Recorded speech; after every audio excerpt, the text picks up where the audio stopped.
And we're here. Excellent. Alright, technical issues are working out. Awesome. Hello to everyone in chat. Welcome to tonight's exhibition game. We'll be starting here shortly once everyone gets everything fully prepared and ready to go. Let me turn the volume down a little bit more here so I'm not blowing our ears out. Pop that up a little bit.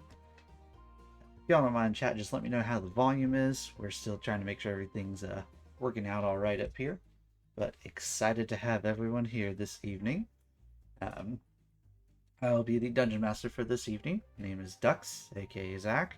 I've been with the newbie servers for a while now, but have thoroughly enjoyed my time here.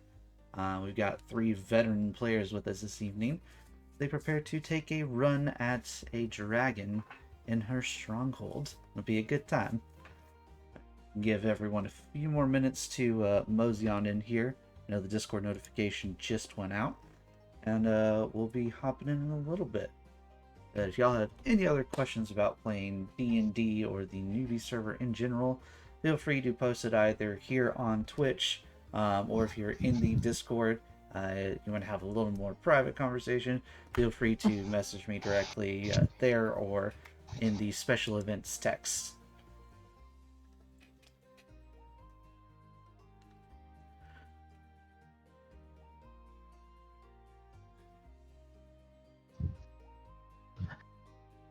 And what you're hearing in the background is the sound of me feeding my griffin. Indeed, griffins are rather hungry folk. They are.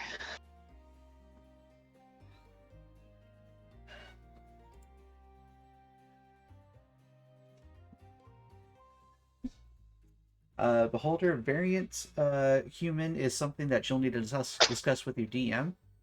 The variant human, the thing that makes them different than regular humans, is that regular humans get a +1 to all 6 of their stats. You know, it's supposed to be they're the well-rounded, versatile race amongst fantasy D&D. However, the variant human trades some of that in that they only get 2 stat boosts, but then they also get to take a feat as well. Now, feats are like extra perks or abilities that your character gets that aren't tied to their race, class, or background, like the big 3 sources of your character's abilities. Feats are like little bonuses on top. You have things like Great Weapon Master, which lets you have it reduces your ability to hit something, but when you do hit, it hits them a lot harder. Or you have things like Keen Mind, which lets you perfectly recall the last month, and always know like which way north is, or things like that. So there are some that are really, really strong, and some that are just really cool flavor-wise.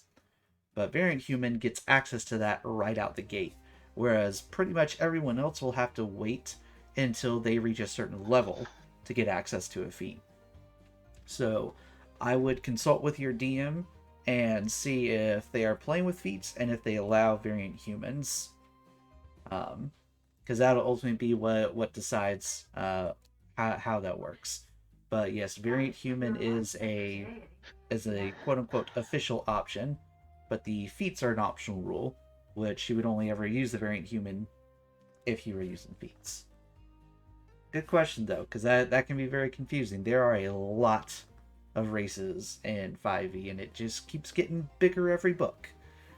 I know they release a new book like every 20 minutes, and it has a whole bunch of new stuff. It's so hard to keep track of. They really do. I know with Fizbins that just came out, they basically it seems like they reworked the Dragonborn from the ground up.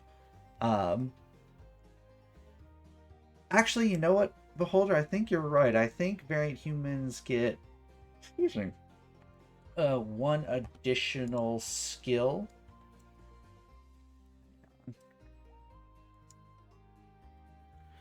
Let's see. Get my digital book up here. Now, I believe you're right. The variant humans get, yeah, they get 2 +1s, Yeah, I believe they get 2+1s of feat and a skill. Um, how likely is a GM to use feats? As far as I'm aware, I don't think I've ever known a GM to give a hard no, just absolutely zero feats.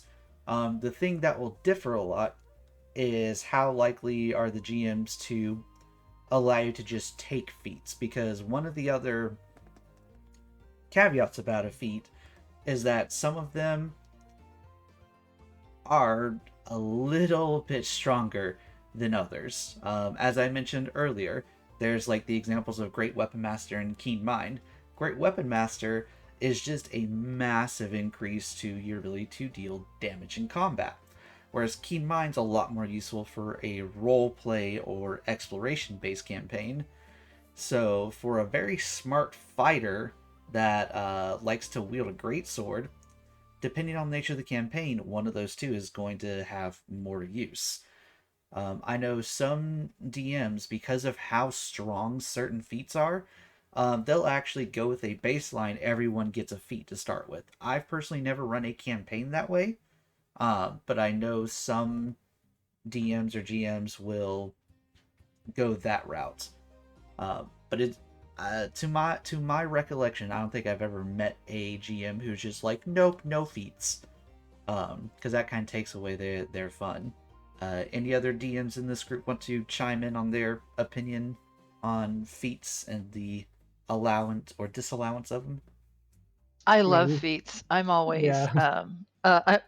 generous with feats um, when I'm DMing, because they just make things a little bit more fun. They give you a little more flavor. I love Mm-hmm. Warcaster.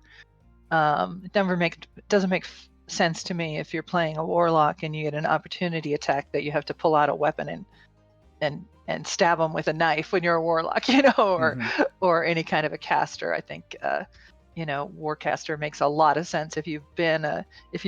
I think if somebody ran by you, if you're a caster and somebody ran by you and your reflex would be to fling out a cantrip at them. Your reflex wouldn't be to look on your belt for your knife and pull it out and try and stab them. So I like Very feats. true. yeah, I don't think I've ever met a DM who doesn't use feats. It seems to be pretty accepted. But some feats get banned occasionally because they're too strong. Yeah. Looking at you, Lucky. Sentinel. Hey, I'm Hey, running Sentinel. I'm aware, but you're not using it to super cheese people, so that's why I'm like, no big deal. I mean, I was thinking lucky personally, but Lucky is Yeah, also really really strong. I do find it kind of funny that sometimes it really works wonders for you, and other times it does nothing. So it's a very very hit or miss feat. But or you play a halfling and take the lucky feat, and then you're like, now I control the dice. I don't care what you say, DM. yeah. I had a player who played Variant Human, and she took Lucky Feet, and she would use the luck on Mm-hmm. the dumbest things. That's the Like, optimal way to play, like obviously. she wouldn't like use it like in combat. She'd be like, be something stupid like, I can't think off the top of my head. Uh, they're in a town and she's like talking to an NPC. She wants to like make a good impression on them or something. Trying to persuade them to do something that's totally not plot relevant in the slightest. And Mm-hmm. her persuasion's like -1, so she rolls and I'm Ooh. like, that's a 3. I'm gonna use a luck point on that. And I'm like, are you sure you don't want to save that? Nope. Roll again. 7. Good job. Well done. That was a great use of a luck point. Hey, you know what? They did their best and they had fun with it, which is ultimately the goal at the end of the day, is to have fun. It's all about Absolutely, having yeah. fun. Mm-hmm. All right, so I think we've given folks a pretty decent amount of time. I see we got 8 viewers in the chat currently. Greetings, everyone. For those of you just jumping in, I'm sure you're here because of the newbie session notification, but in case you just happen to see this and wanted to hop in, we're going to be running through a one-shot shortly where a group of slightly higher level adventurers is going to delve into the lair of a dragon and try to take her down. Um, Beholder with another question. What about inspiration? So, inspiration, if you're talking about the DM's inspiration, um, that's been something that I personally haven't used a whole lot in my games just because I've always felt weird about giving out inspiration because I feel like it might start to make people want to play a certain way, especially if you give out inspiration several times for one particular type of action. So say someone does something, really, really funny that, just makes the entire table lose train of thought for, 20, 30 minutes. And you're like, that was great, take a point of inspiration. Then people might be like, oh, if I make the DM laugh, I can get inspiration. And then they may start to try to play it up and ham it up more and more, which for some tables works, for some tables don't. But I've always found inspirations very, very much. It's one of those things where when used appropriately, it can really feel meaningful. But you have to draw that fine line about using it just enough and using it too much. And again, it can possibly start to encourage types of play when you may not intend for it to. I find that when you're so busy DMing that I forget to give out inspiration. And my weekly game that I'm not the DM of, I'm a player, but the DM decided 6 months or so ago to let the players give each other inspiration. So like if somebody does something cool or fun or touching or whatever, then one of the players can suggest that the other player gets inspiration, and the DM can agree or not, and the other players can chime in with their opinion. And that's pretty fun because you're playing and you're in the moment and you're being all RP, and and you're just like I get caught up in the story, and I'm very much in the moment, and I don't even think about what I'm doing because I'm just like caught up in the moment most of the time. And somebody will go, "Oh, that was really cool what you did. I think you should get inspiration for that." And I'll be like, "What? Me? Little old Little old me? me. I was just Nice. having fun. So Mm-hmm. I like it. It's actually a very good idea. I might try that with some of my groups next time around. Sounds like a cool idea. All right. Well, speaking of cool ideas, I think it'd be a cool idea to go ahead and jump in while we got some people. You three ready over there? Yep. No, but let's go ahead anyway. All right. So You have my pan flute at the ready. at the ready. Excellent. And my sword and shield. All right. Well, let's get to a little more appropriate music. So, thank you, Witcher.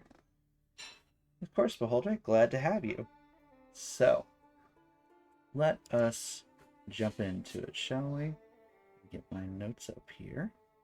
So I'm looking at everything correct. If the watchers just wanted to say hi in chat so we know who you are, that would be awesome. You don't have to, but it would be fun to know who's watching because most people are probably from the newbie session, so it's probably people we know. Mm-hmm. And like I said, if y'all have any questions or anything for us, feel free to ask. We'll try to get to it. It might take a minute if we get into some heated combat or anything like that, but we'll try to get to questions as they prop up. That is what we are here to do. So as we begin tonight's session, we focus on the continent of Avalon, a massive, mostly unexplored region of the world. Its dense jungles and expansive deserts promise hidden riches to those who would brave their dangers. Along the western coast sits the town of Phandalin, which you can see on the map there. While the town is small by most standards, it's positioned next to the coast and the great Magi River, make it a popular hub for expeditions into the nearby verdant expanse. Thank you. In particular, a number of small adventuring guilds have cropped up, offering their services as escorts and guides for those venturing deep into the woods. While these efforts are, by all accounts, normally uneventful affairs, something has recently turned it all upside down. An ambitious expedition uncovered what has become known as the Moss-Worn Spire, a massive ancient temple resting about 4 days' travel away from town. It appears to have been meant to worship a creature of old known as Noxic the Plaguekin. This dragon of yore was said to be a harbinger of disease and death, but has not been seen in centuries and was thought to have passed and lost its way to time. Unfortunately, this legend proved to be more than true, as Noxic was awoken from her slumber by this sudden intrusion. Only a single member of that party survived and fled back to town, spreading the news. Fearing the worst, Vandalin has put out a bounty on the creature's head. So, as dawn breaks over the Stonehill Inn, a group of allies has begun their preparations for the journey to claim it. So, if I could have Hurin, you'll introduce your character, please. Sure. I'm playing Kieran Castlesmith. The race is technically Kalashtar, but I'm playing it as a human with slightly different abilities. I'm a Rune Knight fighter, very tall, like 6'10" or something like that. Pretty much always wearing this adamantine plate armor, which is inscribed with runes on the breastplate and helm, and wielding a massive warhammer with another rune on the head of it. Uh, Current's relatively quiet, but perceptive and cautious, and more than willing to step up and enter the fray with his warhammer if combat breaks out. All right. And sitting across the table, Lucy, you would introduce your character, please. Sure. Luciola Kai is 23 years old. She's 5 feet 7 inches tall. She's got amber skin, long curly red-orange hair. She's dressed simply in a leather vest, knee-high boots, a lute across her back, and a small pan flute hung from a leather strap around her neck. She looks human, mostly, except when her hair crackles and twists like fire. It does that when she casts spells or experiences intense emotions because she's actually a fire genasi. Her mother was an Afridi on the plains of fire. She fell in love with a human slave, and that was very, very no on the plains of fire. They ended up having to run away from the plains of fire, and they were chased by guards, and it was a big old thing. And they ended up back on the plane where we are now, where they hid their newborn daughter with some humans. Lucy grew up with humans at an inn outside of Candlekeep Library. She's never met her parents, but her mother comes to her in dreams sometimes, humming a beautiful song that gives Lucy glimpses into the very creation of the universe. She loves to read, especially books about magic.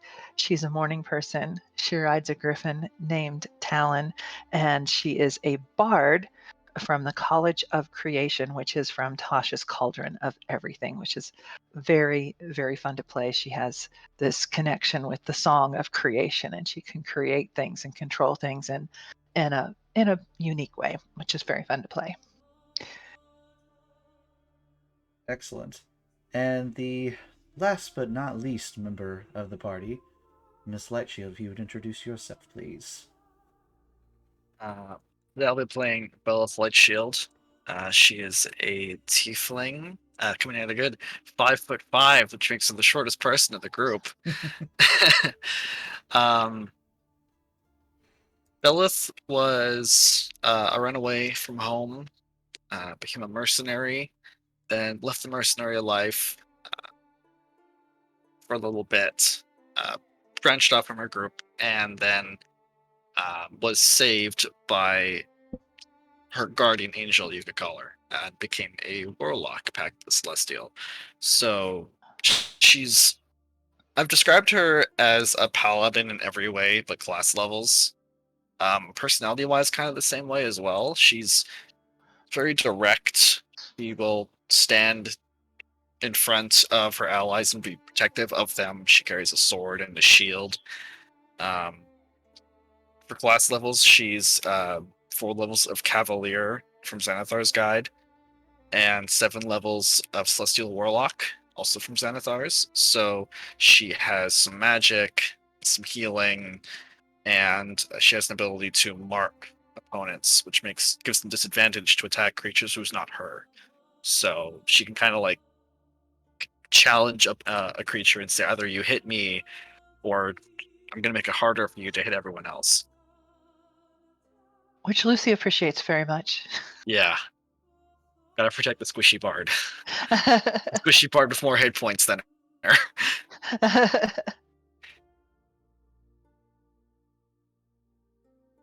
Yeah, Level 11, baby. A lot of HP.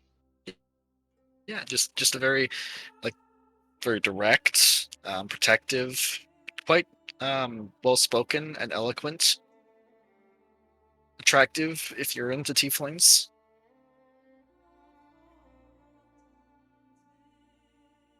Yeah.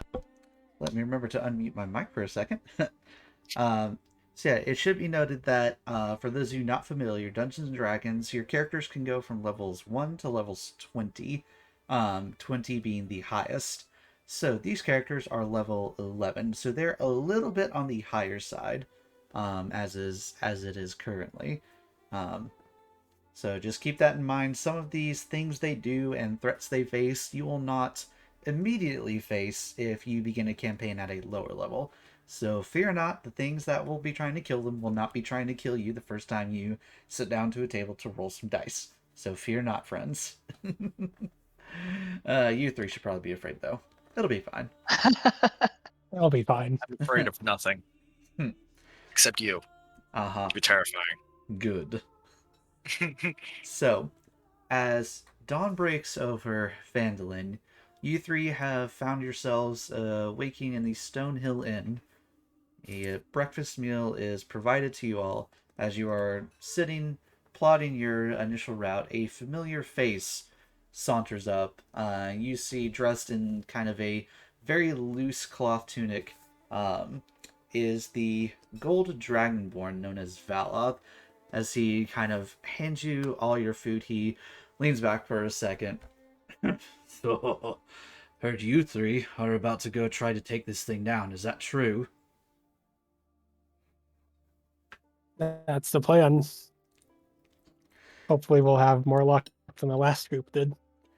Ain't that the truth? So, do you hear how much the Chiefs put on this one? I didn't. I don't really care too much about the money or any of that, but how much is it? That's a good question. Well, if what I've heard is true, you're looking at about 30 to 40,000 gold for this thing. You can bring back the head of it. It's a nice payday. I could get tired off of that. Again. Again. Yeah, assuming you don't die first. But that's always a risk here, eh? Yeah, no, Lucy's 30,000 gold's enough to pay to get resurrected. I don't see the problem here. Lucy's eyes go wide. 30,000 gold. Holy cow. That's a lot. Yeah, it is. Your friend's not wrong, though.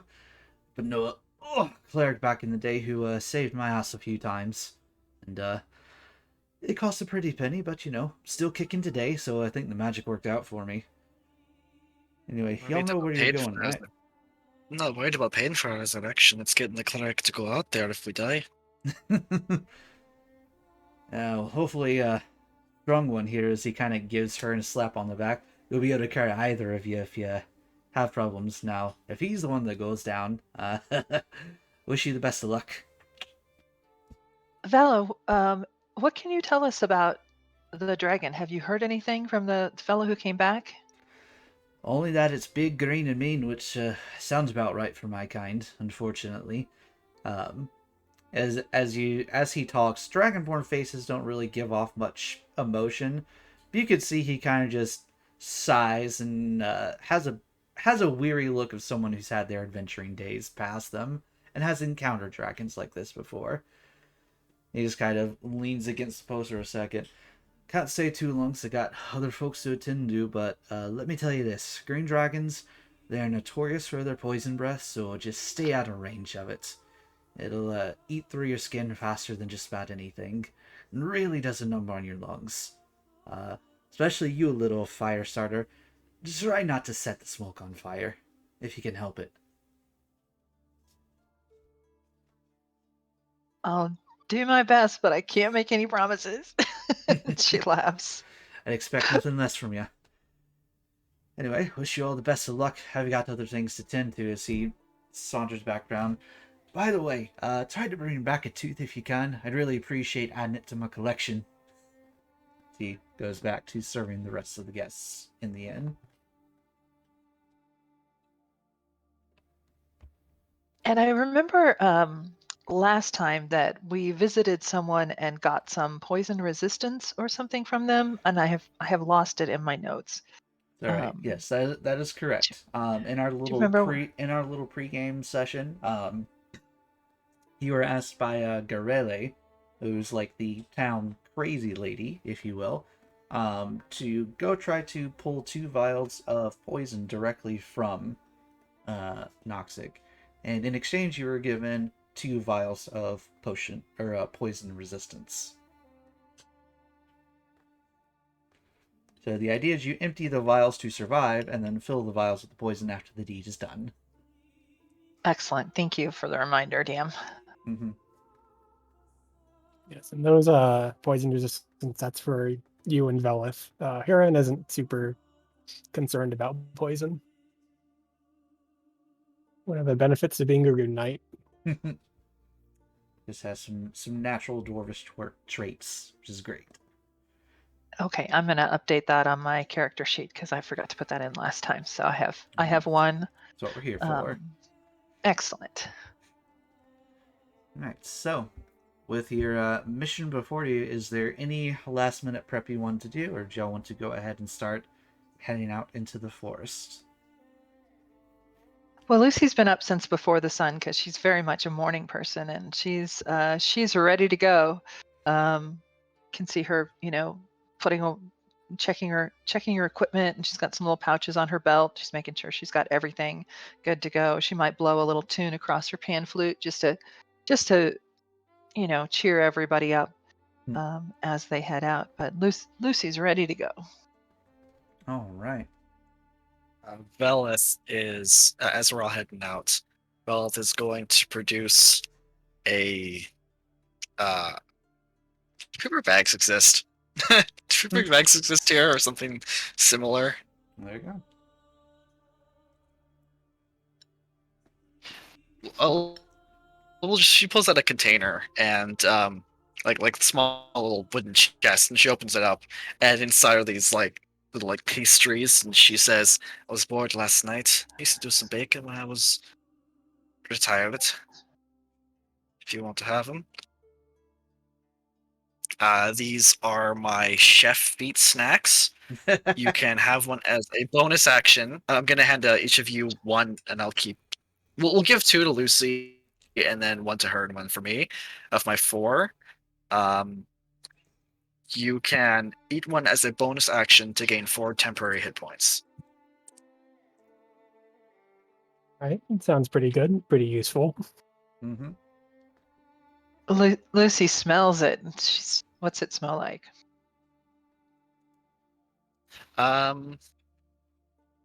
It smells like strawberry jam and puff pastry. Oh wow, Lucy's in heaven. I had a garden at home in Schreiber. Used to grow strawberries, they're my favorite. Had my friend can them for me so I could take them when I left. Back at the Candlekeep Inn, Grammy Winthrop used to grow strawberries and all sorts of things in her garden. So this just takes me back to home. Just the smell takes me back to home for a moment. Thank you so much, Velvet. Of course. Oh, Brought memories a of couple home. extra jars of as well so I can mix them on the road, but can't make them like this every day. All right, so pastries in hand, you all begin venturing into the verdant expanse adjacent to the town. So, who wants to make the first roll? What kind of roll? a D6. Can it be a persuasion check instead? Nope, it's a D6. I need a I'll do it. volunteer. All I'll do do it. it. I'll roll a d6. Okay, you go for it. right. 4. All right, a 4. All right. So, your first day of journey is mostly uninterrupted. I would say probably late afternoon, about maybe 4 or 5 o'clock in the evening. You come across a sudden clearing of the forest, as we're gonna get you whoop, over to the next map. So you find yourselves at a clearing, and you see a peculiarly thin stretch of the Great Maji running through. And based on your collective knowledge of the area, you know that if you can cross this 35-foot gap of raging, torrenting water, you'd be able to cut about a day off from your travel, because the next closest known passage is a small bridge about a day's further down the river. So if you wanted to attempt to try to cross this gap, it's 35 feet wide, pretty much for several hundred feet. Lucy whistles, and her griffin Talon, who's been flying behind them as they were walking along, she was being polite and walking with the others instead of flying on her griffin. Mhm. Her griffin Talon comes down and offers everyone a ride over the river. All right. Easy enough. All right, then I guess I'll cast Dimension Door. Darn. No, you could. It's one of my So 2 spell slots, so I'm not gonna do it if I can just don't get a do free it. Griffin ride. I mean, fair. I think that Valeth and Lucy could probably ride the griffin together, and then the griffin can come back for Huron. Fine. If it's a pinch, I could get over myself, but I'm down for the Griffin. It could take one person at a time. Like, I am in heavy armor too. Okay, or we can do one person at a time. All right. So I'll say for Lucy, it's no problem since you've ridden town several times. You're familiar with it. Hearn and Velth, if I could get both of you to make, let's just say, general dexterity saving throws for me. See how well you can stay on top of this griffin as he's taking you across. Deck or save? Save. It's actually Does it matter? It doesn't matter. It's because it's a -1. 12 total. Yeah, we are not super dexterous people. Not super dexterous. This So- is my dump stats. It's fine.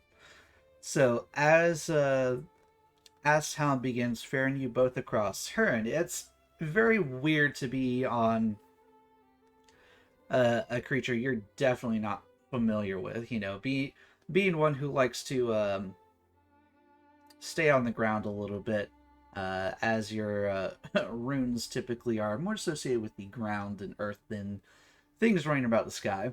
It's a bit of an unfamiliar sensation to you, but you manage to go across just fine. Velth, a similar experience for you. As you're riding across, you're like, okay, this is a little weird, but it could be worse. It could definitely be worse.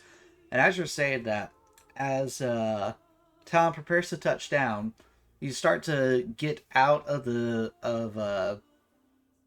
saddle or rough bridle, whatever you would use to mount the griffin.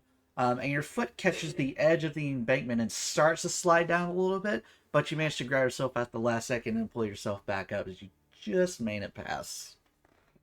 Nothing hurt, but maybe a little bit of your pride. Not likable. Think of it much. But hey, you managed to cut a day almost off of your trek inward. So, as you continue further in, the first night has fallen. So can I do any of you want to set up watch for this evening? I think that Yes, sounds like please. a great idea. Yes. Absolutely. Well, there you go. All right, so can I have a watch order, please? So, okay. There's 8 hours for long rest. Mm-hmm. We can stay up each 2 hours without sleep. And there's 3 of us. Oh, Aha. That's unfortunate, isn't it? so I Can forgot. your griffin take a watch? So yes, the griffin is, as you know, not an actual beast. It's a magical creature. Um, and I don't think it needs sleep. Also, I don't want to spoil anybody's fun, but Lucy can cast a safe dome for us all to sleep in while the griffin stands watch. Oh, It's Liam's it's tiny whatever you hut. guys want to do. If you Yeah, have, what is it, Wheelman's Tiny Hut, that's what I have. that sounds pretty good to me. We might as well, yeah. Yeah, so let me see. Let me see what D&D Beyond does. Let me see what Roll20 does when I cast this. Hopefully nothing horrible. It's probably fine. There we Yep. go. All right, so Lucy has to stay in the hut, which she casts as a 10-foot radius dome of force Mm-hmm. that pops up all around her. And everyone that I choose can be in the hut with me, and we are perfectly safe. And I will choose the hut to be a color that matches the surroundings. Okay. And then I'll ask Talon to, um, just like sit on top of the hut and keep an eye out, and wake me up if anything untoward happens, and I can communicate psychically with Talon, so he can wake me up without having to wake everyone up. So Excellent. All right. So, as you all settle down for the evening, Lucy, can I get a perception check for Talon? yes, and he has keen sight, so he has advantage on perception checks. Does he have dark vision though?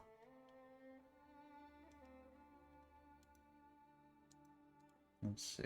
He has yes, he has dark vision up to 60 feet. Nice. All right. So then, yes, this will be a perception and advantage. Go ahead with it. So that's 23.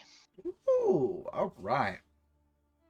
Good stuff. Talon's the best. I love Talon. Talon truly is the best. Your night goes by mostly undisturbed. At one point, you do get kind of a small mental ping that rouses you a little bit that seems to be like Talon getting excited about something. And you see him like pounce on a small rabbit kind of hopping off in the distance. But otherwise, nothing disturbs your evening.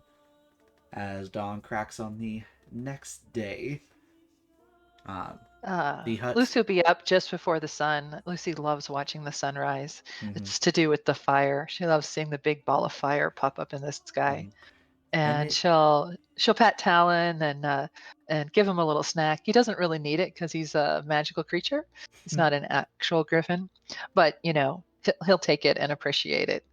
Um, and she'll also no longer be able to resist the smell of the strawberries and the tasty pastry that Velith gave her, and she'll start making coffee for the group while nibbling on the pastry. All right, enough to gain the hit points, or are you just taking like a little small snack bite? Enough to gain the hit points. All right, so go ahead and mark your temporary hit points. I Um, did.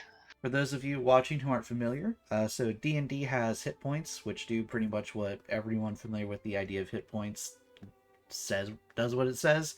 You have hit points, they go to 0, you get knocked unconscious. Temporary hit points are a little different than that. They essentially act as a buffer on top of them. So think of them as like a shield that gets put on top of your regular hit points. and they either last a certain duration per a ability, so like maybe they last for, a minute or 10 minutes or an hour. Or if they don't specify, they just last until you take a long rest, which is 8 hours of sleep. And Velth, I believe that ability does not have a time limit on it. Does it? It does. Actually, the snack I just looked at it now. The snacks last 8 hours, Oh, but I can make them either with 1 hour of work or when I finish a long rest. So I will make them in the morning. Well, there you go. I mean, 8 hours is basically a regular adventuring day anyway, so it's essentially an all day effect, just about. But, yeah. So go ahead and mark your temporary hit points. You feel a little buffed and rejuvenated as you're sitting making coffee, enjoying the sweet aroma of home and the sight of maybe you're home from another plane. The sunlight is streaming in. Velth and Huron, you two are woken to the smell of coffee and a faint whiff of strawberry as the morning mist begins to burn away. The day is yours to continue. As you begin venturing in I guess further. I'll go ahead and eat my pastry as well, just to. All right. I'll go ahead and tack on your temporary health as well. And Yep. Lucy or Hearn, it is now, or sorry, Velth or Hearn, it is now your turn for the D6. All right, I guess I'll go ahead. Got a 4 again. All right. So. the DM's like, you guys are spoiling all my fun with your tiny hood and your good rolls. How That's dare these 11th level adventurers have all these tools at their disposal? How dare? To be fair, I was not thinking about that river one. I was like, oh, she has a flying mount. Duh. But you know what? Sometimes your party just can fly. Or teleport. I heard that was an option as well. or one or the other. There is no in between. So about, I would say maybe 2-3 hours into your journey inward. What is everyone's passive perception? 18. 15. 13. All right. But Talon's is 15, and he's Talon is flying kind of above us, kind of keeping lookout. All right. So, as you are progressing through the jungle towards your destination, Huron, you're the first to notice, kind of off in the distance, some, odd outlines against the background of the forest. Whereas trees are very natural and rounded, you almost immediately recognize the rigid outlines and edges that immediately give away a dwarvish stone structure. And as you're drawn in a little bit, I'm going to jump to the next scene here. Oh, cool. Me jump to it as well. So, you see what appears to be the broken down ruins of a small settlement. A few stone bases scattered around a few 100 feet radius seem to suggest the presence of houses or buildings of some kind, but they have been long destroyed. Across some of the walls, you can see very large, angular gashes in the stone itself that appear to have been brought down by a massive, sharp something. And most curiously enough, as you are looking around, you can see towards the center of all of this is a large stone monument that appears to be in the shape of a dragon. And resting in its clutches, seemingly untouched by decay and time, is a oddly rust-free spear. A what? Spear. Spear. Sorry. Mm-hmm. I thought you said beer, and I was like, usually my beer doesn't have rust in it. I'm not a dwarf, so. find this highly suspicious. Or possibly it's magical. Luciola looks, steps up to one of the things that looks ruined and would like to take a closer look and see if it. We know that we're on our way to face a dragon. Does this look like these buildings were torn down by a dragon? Go ahead and make me either an investigation or actually, history or nature. Your choice.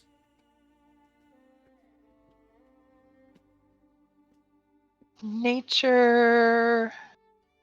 Okay.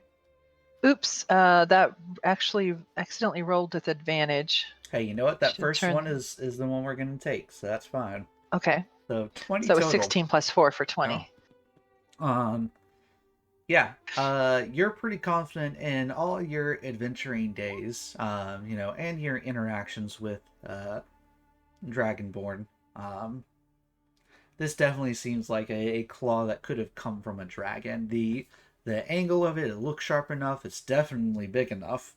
Um, you've never really encountered a fully grown dragon necessarily, but this is pretty big. Like the claw mark itself could easily be like the size of your throat and then some. It's pretty So, hefty, but you're pretty confident in your assessment that this would come from a dragon, or at the very least a creature that has really big, really sharp claws, which immediately brings to guy, mind a dragon. guys, yeah, so this looks like this was damaged by dragon claws and a really, really big dragon, if the claw marks are any indication. Yikes. How big? Pretty big.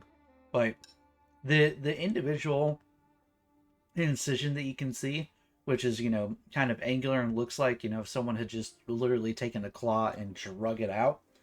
Part of that incision, I would say for you, Velith, is probably about as big as your head.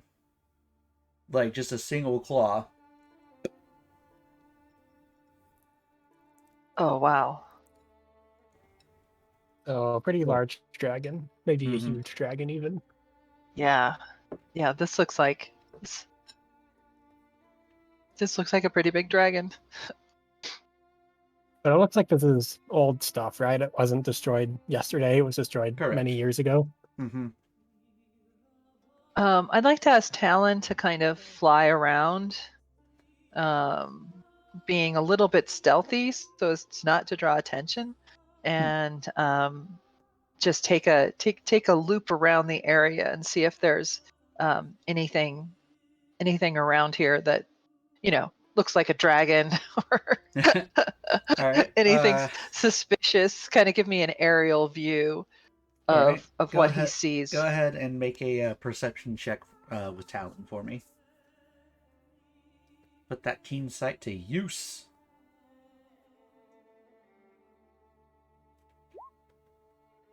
Nice. Nice. 22. Ooh, advantage coming in clutch there. I like it. Yeah, absolutely. All right. So A I would. 6 would not have been helpful at all. So I'll say after about maybe 10-15 minutes of circling, as you all are kind of just taking in the ruins and the scene around it, Talon comes back. Excuse me.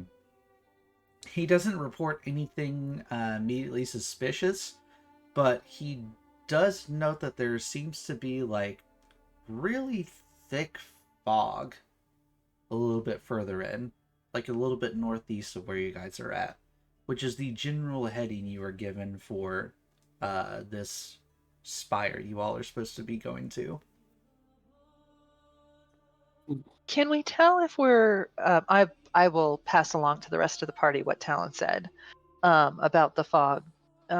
We knew where we were going. Do we think we've arrived? Have we traveled far enough to have arrived?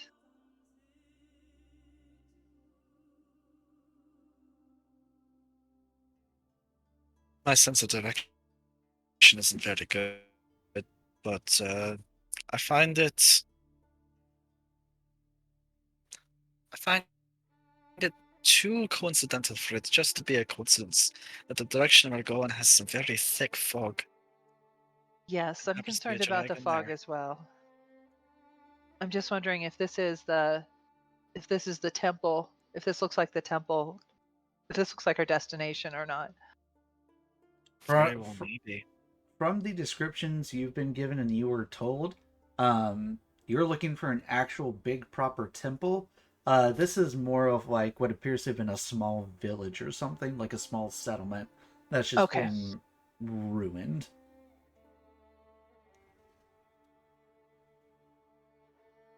Well, at least not far, I bet. Probably. Do we want to take a look at this spear? I would It like to investigate seems the spear. magical in some way. All right. Well, the details on the spear itself are pretty easy to just observe. Again, it appears to be untouched by rust or age or any other kind of damage or anything like that. The spear itself is kind of a black with gold accents and a few runes on it that Huron don't quite match the runes on your weapon, but immediately give you the impression that this weapon does have some kind of capability beyond just looking pretty and having a very sharp pointy end. And one thing that you also immediately notice is that towards the tip of the spear, whereas normally spears are, just kind of this singular, almost arrowhead like tip, designed to puncture in. This actually has a few bits of metal that are flared out, almost like a barb.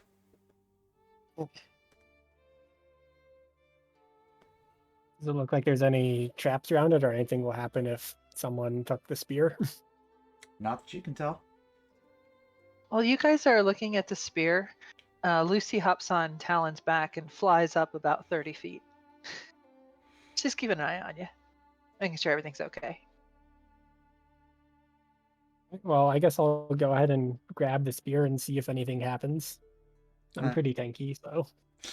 Yeah. You get the spear away from the clutches of the dragon statue, and nothing immediately happens. Spear feels kind of weirdly light for how large it is, and appears to be made of almost solid metal. It's weirdly light in your hands, but it Huh. feels comfortable. Interesting. I'll pass it over to Velith to take a look since she's a bit more magical than I am. I'll give it a glance over. I speak Celestial, if that makes a difference. I'm just gonna try and read the runes. Uh, Runes are not written in Celestial, but do any of you speak Draconic? No. No. No. Okay. Yeah, the runes have no obvious meaning you can discern. Excellent. I need to go on AFK real quick. I'll be back in a couple minutes. Okay. Well, I'll take the spear, kind of do like the the balance test, give it a couple swings. Velith is proficient with spears, so Mm-hmm. It again just does it quite feels professionally. it again feels really really good, really light in your hands. Probably the best spear you've ever handled. And you swear at one point as you're kind of doing the balance maneuver, and kind of giving it a test, you swear you see the actual shaft of it shrink a little bit, and it just feels easier to handle.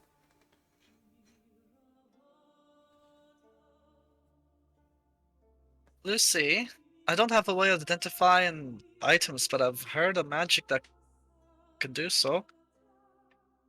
Are you capable? I do not have. I am not capable of that. I'm sorry. I do know of that. I've read about it in the books, in some of my magic books, but it's not something that I have learned to do yet. That was interesting. Did you see that it kind of shrunk? I felt it. It feels a little better Yeah, now. I could see it from here. It Definitely. looked like it was molding itself to you in some way. Well, I'm not a very tall woman. I do like a shorter spear.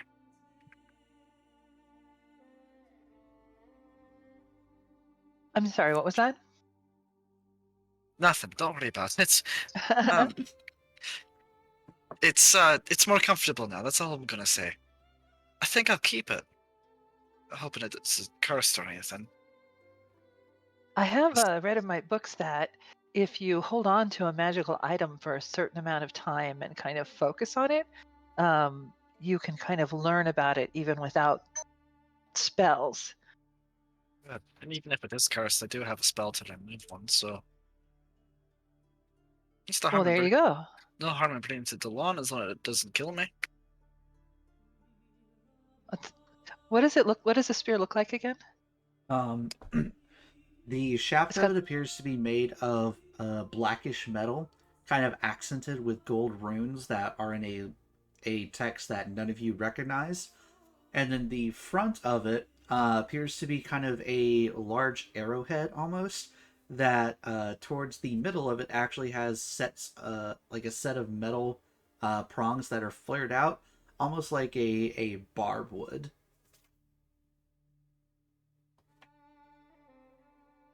Well, it looks like it might be handy in a fight. Those barbs are scary. Well, I'll take it with me. I would rather be wielding a shield, but I have a way of turning this into something that's a little more comfortable for me. Just need an hour.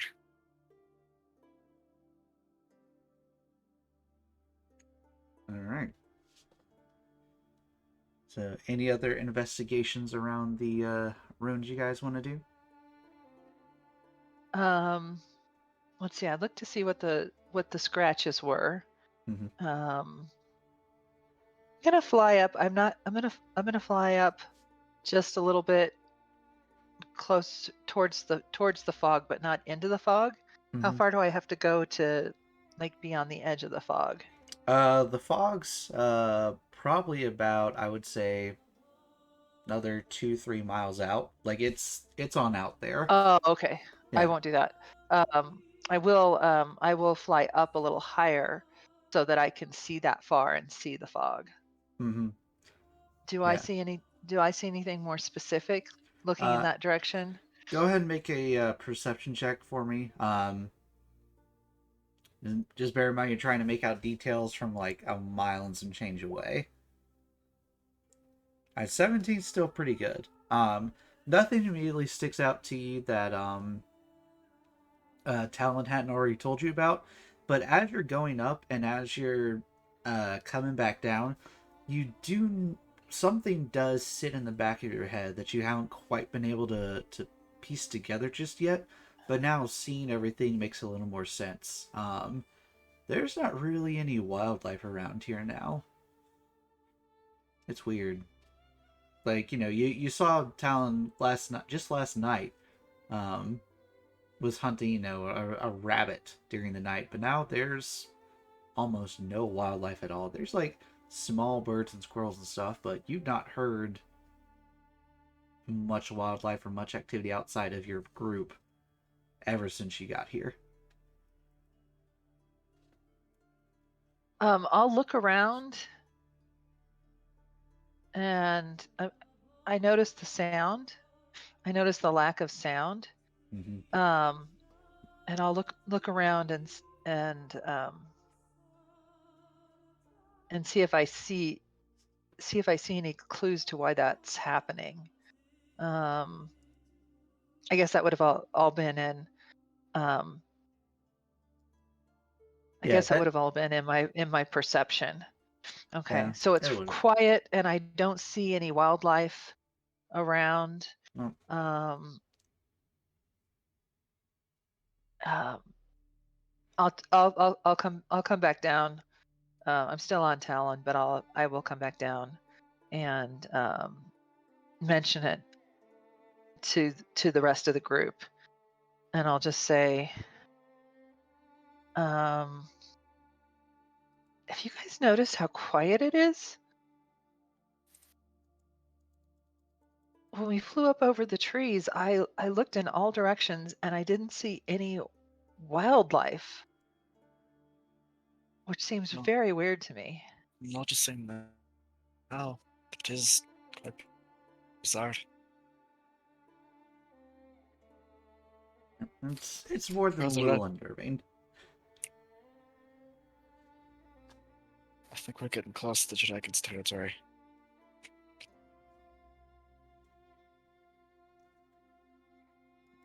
No, we're still The waiting dragon on. is.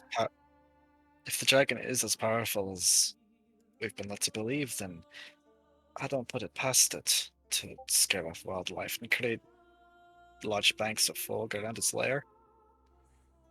Yeah, that makes sense for the fog. I wonder if the fog is, but the fog is a couple of miles away. Um, I would say that we should definitely be on our guard um, Were you for not on your trouble. guard before?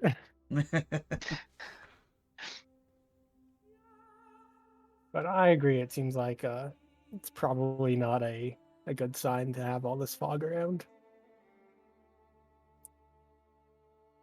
Lucy's gonna reach into her pack and she's gonna pull out a little statue of an owl. And she's going to play a little tune on her pan flute. And the statue is going to slowly come to life and fly up and just be kind of following them. So now she has the griffin and um, what looks like an animated owl statue flying with them. And she's like, well, ready for whatever. Shall we continue? All right. Oh, right, Sounds you were good. gone. Spear. It. Velis kind of did a few like test swings of it, checked spells and stuff, and it shrunk a bit, so it was a little more comfortable in her grasp. Um, and I gave an in-character explanation, but I'm just gonna do this out of character. As a warlock, I took Pact of the Blade, so I can attune to the spear and do my ritual on it, and then I can turn it into a not spear and wield it as a sword instead. Okay, that's cool. Yeah, That sounds like it's useful for Velith to wield. yeah. Cool.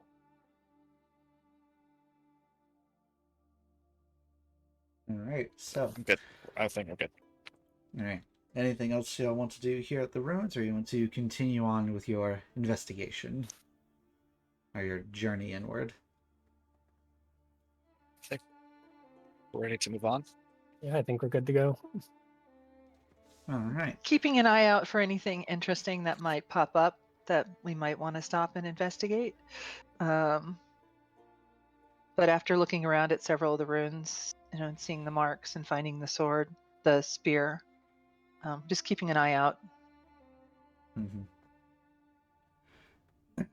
All right. So, the rest of your journey continues pretty uneventfully. As this is something I was explained to the other ones here and while you're gone.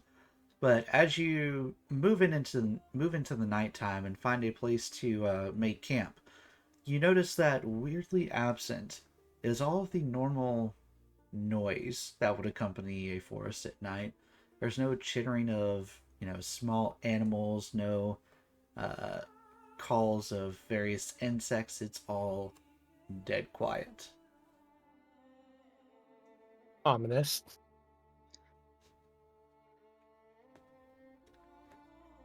Just a little. Just a But little bit. We're here because we're the best of the best, so mm-hmm. But you eventually find a decent clearing to prepare to make camp for the night. Camping out in the open, or are you popping the old bubble again? I'll pop the bubble again.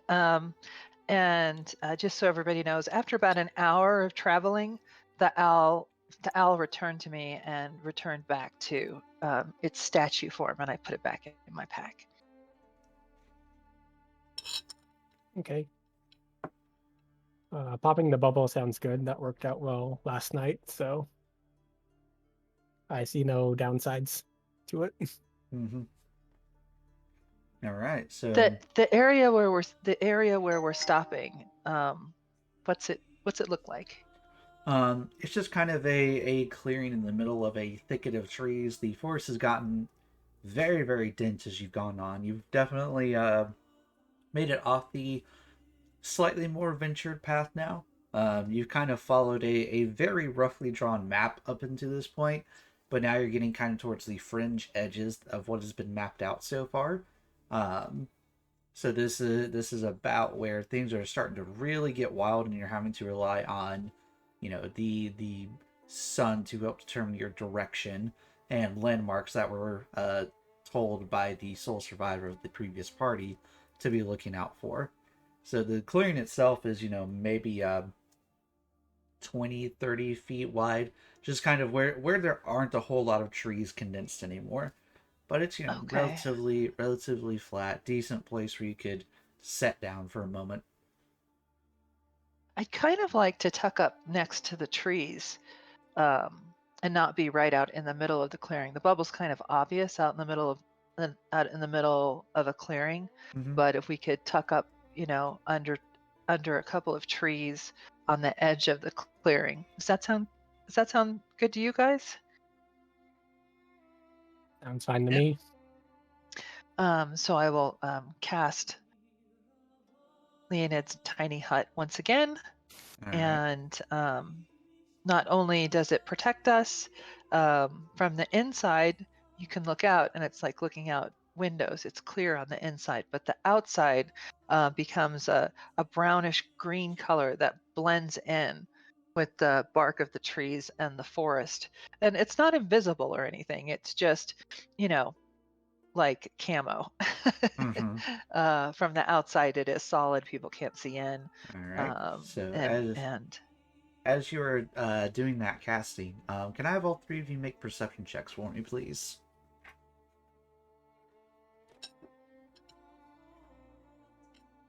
19. Okay. 6. Ooh. 26. Dang. Holy Okay. crap. I was concentrating on casting the hut. That's very fair. So, Velith, what you and Hearn both notice is that as Lucy is there casting the spell, getting everything set up, dropping down the little bead, singing her a song, you watch as the bead starts to slowly kind of melt into the ground and expand and discolor as it prepares to set up the dome. You notice silently approaching in a very unnaturally quiet way as a small flock of birds. Um, it very much matched the area. It's nothing unusual except for the fact that they're not making any noise at all. Like normally, birds are squawking, making whatever, calling to each other. They're not doing anything of the sort. And as they perch down, Huron, you notice that a few of them seem to turn and intently look at Lucy, and you swear for the briefest of moments, you see several of their eyes suddenly almost like flip as they blur over for a second, and you swear you catch a faint emerald reptilian eye in a few of them before it goes back suddenly and they flit off soundlessly again. It takes about 10 minutes to cast the. Oh no, I'm going to go ahead and cast it using a spell slot. So it takes 1 minute to cast the hut. Mhm. Am I able to finish casting the hut? Yeah. Okay, How so did you see that? Those birds. Yes, that was certainly unnatural, and probably have an inkling of what caused that. If you saw those eyes when they looked at Lucy. Lucy looks up from she was pulling a teapot out of her pack after casting the hut, and getting ready to make a little fire on the inside to make some tea. And she looks up and she's like, What birds?" There was a little flock of birds that came in and kind of looked at us and then flew away, behaving pretty unnaturally, and their eyes seemed a little more reptilian than avian. Lucy looks Uh, up. Um, through the dome and tries to see the birds. Are they still visible? Nope, birds took off as soon as they noticed they were being noticed. She'll have Talon follow them. If she'll try to get Talon to spot them and see if he can follow them. Okay. We'll make a perception check for Talon again, please.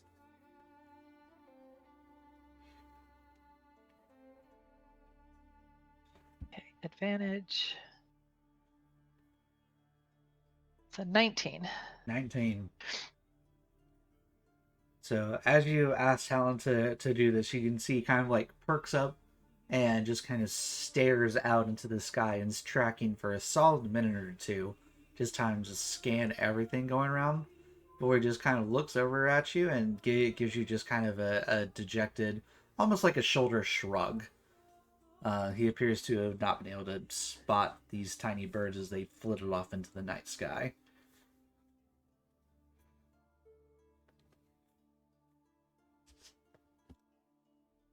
Well, that's kind of disturbing.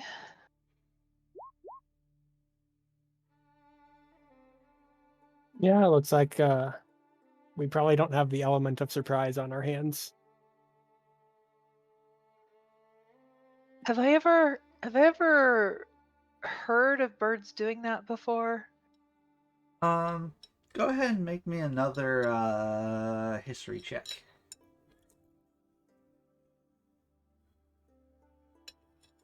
Nine.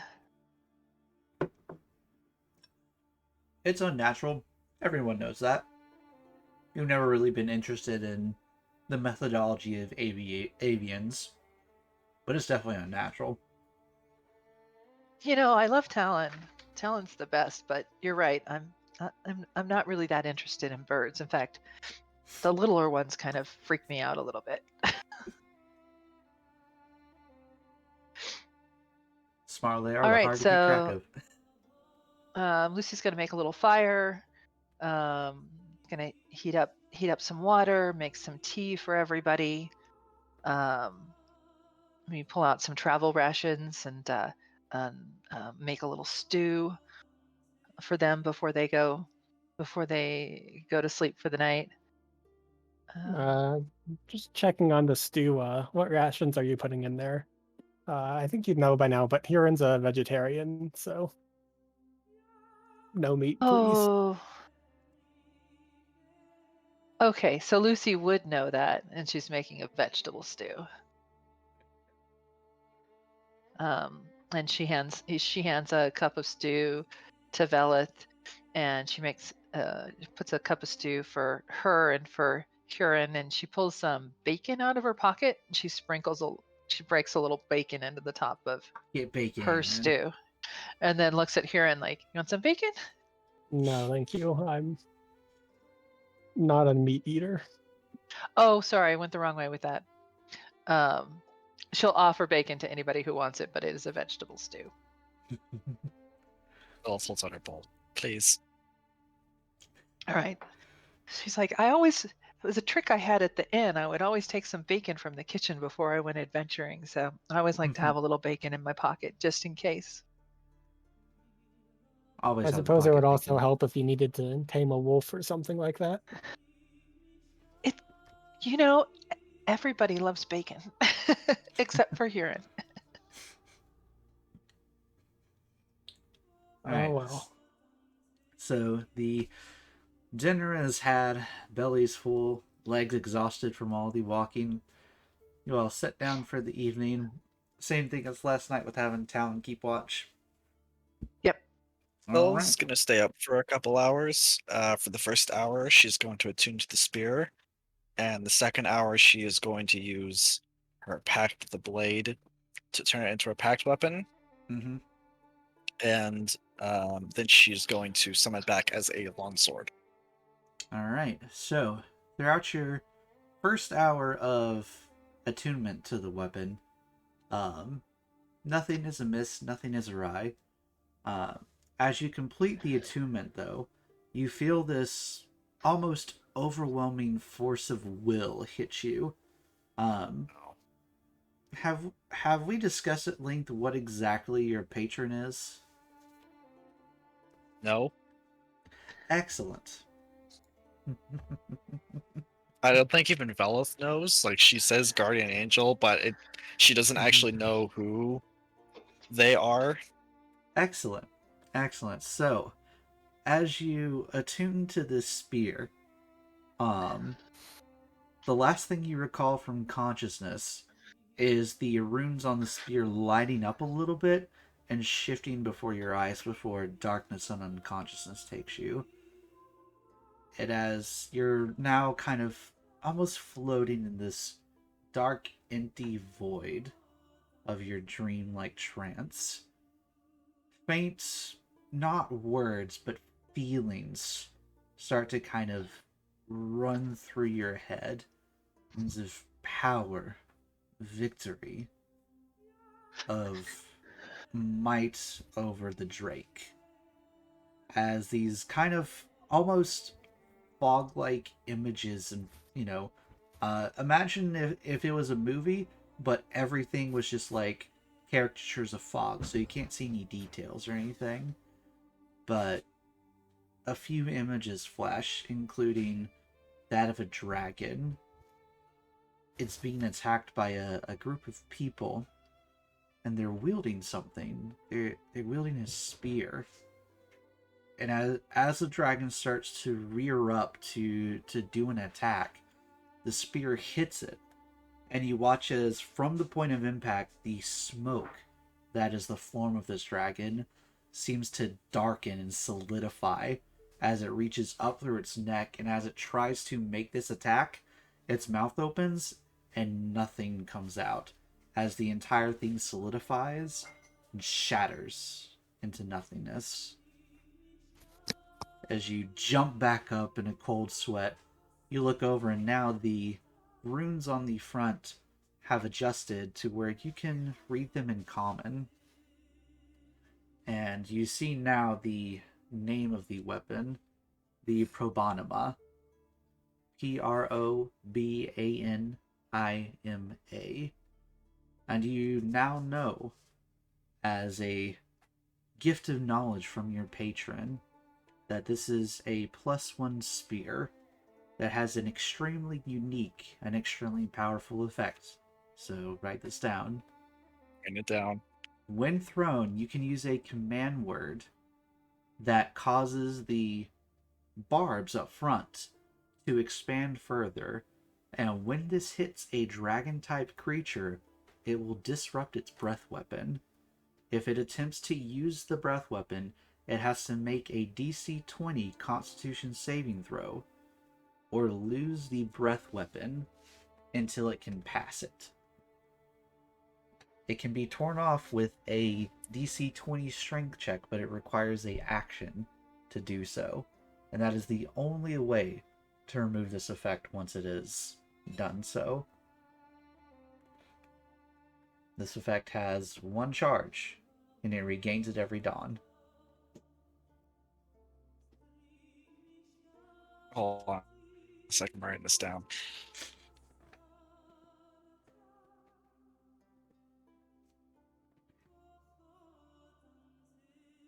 So yeah, you can essentially use it to shut down a dragon's breath weapon if it can't make it safe.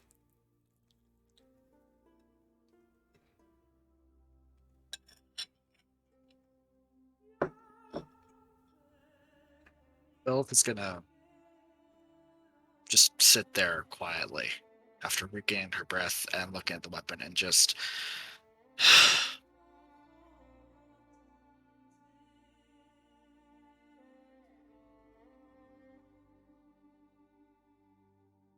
I don't like this thing.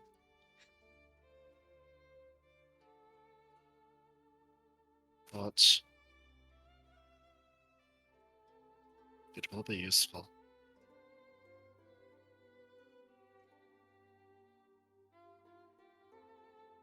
But once we're done with the dragon, I'm getting rid of it.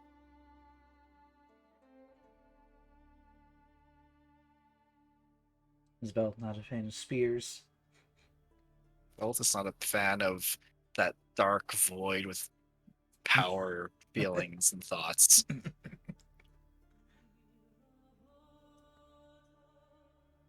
This is the second time today that I've looked at an item and I've thought this shit is cursed. Let's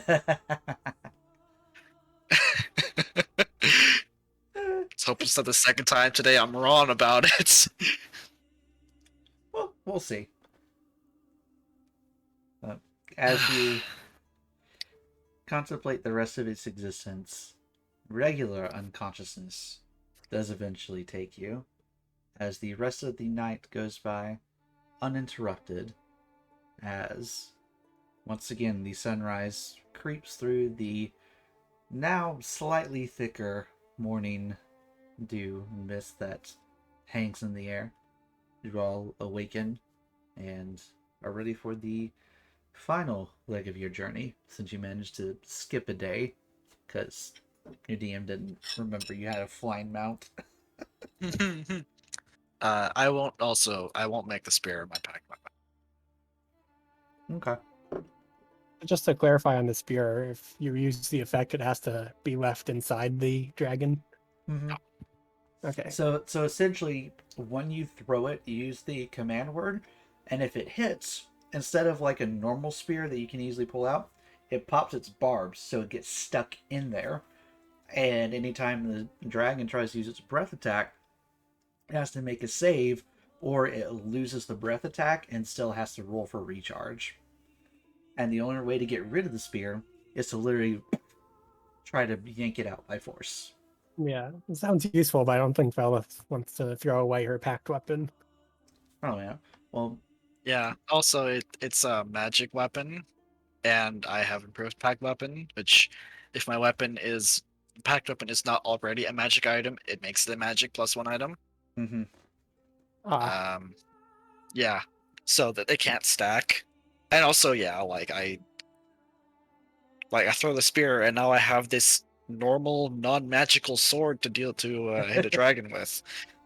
That sounds so terrible. It's saddening. It makes me so sad. Have to ask Alexa to play Despacito. People still do that? I don't know. I don't know. I don't have an Alexa, so I've never had to ask her.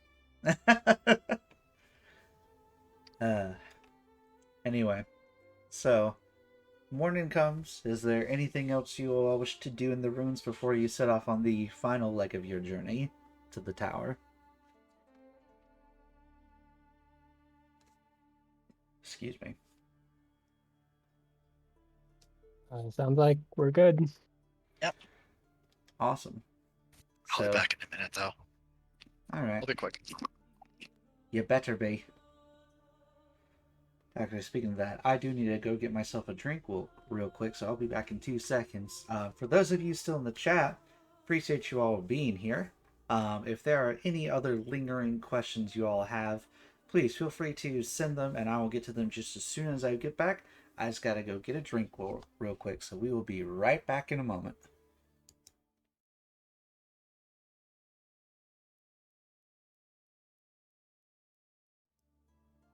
Alright, and we're back.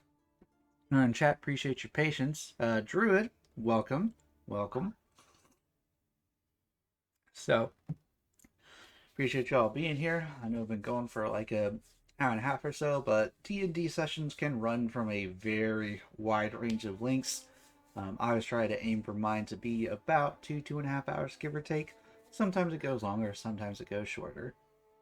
Anyway, so where we left off this group, they had awoken at the long abandoned ruins of a little town and had begun making their way towards their final approach to the Mossworn Spire. So, I think we were in the clearing. We had traveled quite a ways past the town, and we're in the clearing by the forest. That's correct. Now, woken up and started making our way towards there. So let's see. So if I could have Velith, well, one more d6 for me, my friend. Not a 4. 2! Yay! Something 2. new. Something new. All right.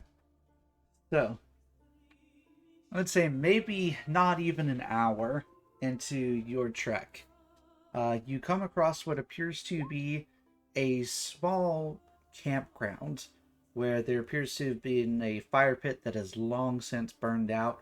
Um, and against one of the nearby trees appears to be a very roughly pitched tent that has a gaping gash in it now.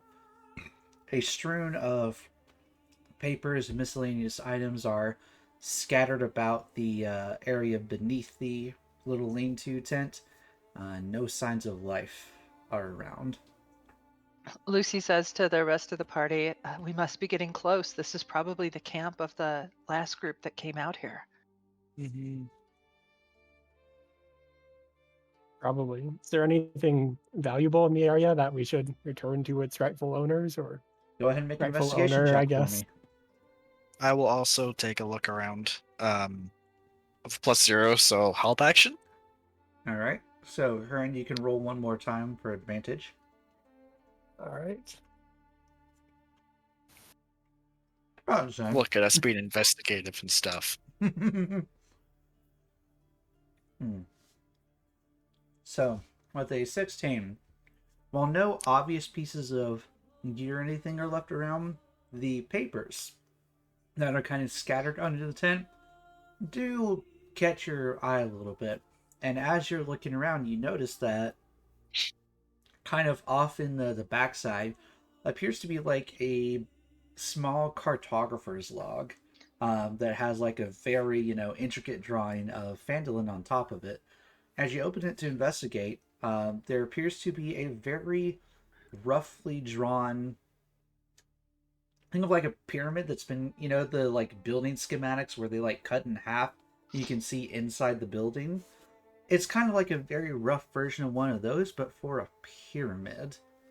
And as you're looking at it, you kind of look at the description of the Mossworn Spire that the bounty you accepted has on it, and you're pretty sure this is like a rough interpretation of what the inside of it looks like. And there are a few spaces marked as things to avoid or places to not go. Appears Does to it be say why, or is it just like don't go here with an X kind of thing? kind of don't go here with an X kind of thing. But in your time as adventurers, you very quickly recognize how valuable it'd be to plot out where traps are within a particular dungeon. So this appears to be a very rough map of one of the early lores of the temple, if you will. And by using this, you would have advantage against any traps you might find there. That sounds very useful. Mm-hmm. Lucy looks, she says, "Oh my gosh, that's just what we need. I don't know about you guys, but I'm really not very good at finding traps." I'm not very good at avoiding them. Mm-hmm.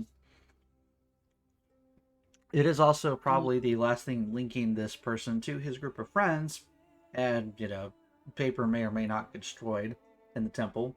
So who knows?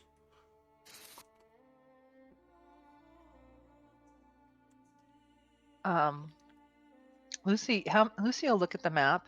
How many traps do we see? There's a few areas that are marked with X's, and then one that's like a big X. Do not go here. I was thinking it might be hard to memorize the whole map, but if we each memorized one spot to avoid, we could work together to find a safe way through. Or we could just take the map with us and consult it in there. Absolutely. I don't know. I'm not very good at memorizing stuff.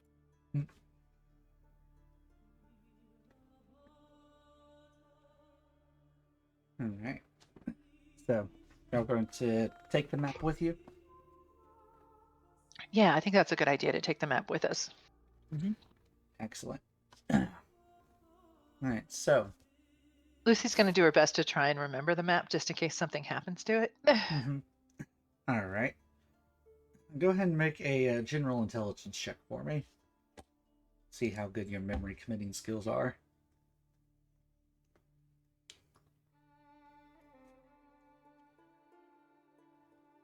Ooh. 19. Pretty good. Yeah, you're pretty confident. You kind of, in your head, you make up like a little ditty about how like you gotta move to the left, then move to the right, then jump over the pit. Like whatever in your head makes sense, you make up a little ditty as to how to avoid most of the traps in the area. You feel pretty good Okay. about your recall.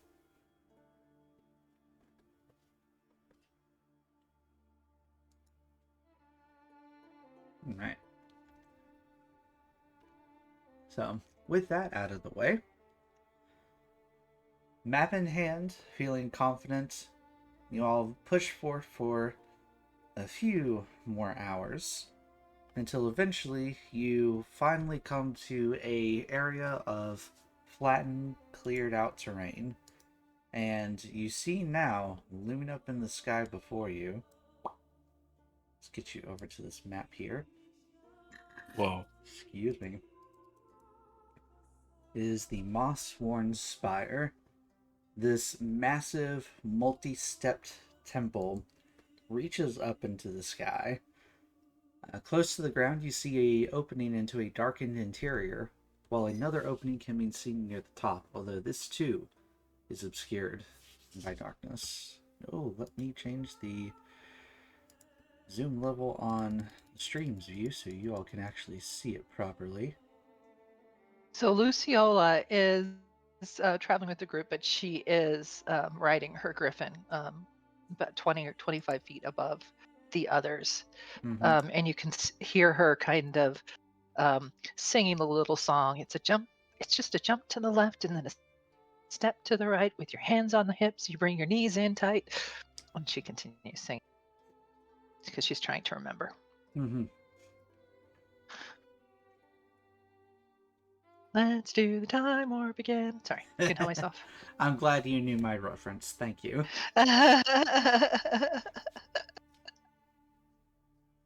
So yeah, here's the moss-worn spire before you. As you're looking at it from a distance, there appears to be no extra movement or anything that you can tell.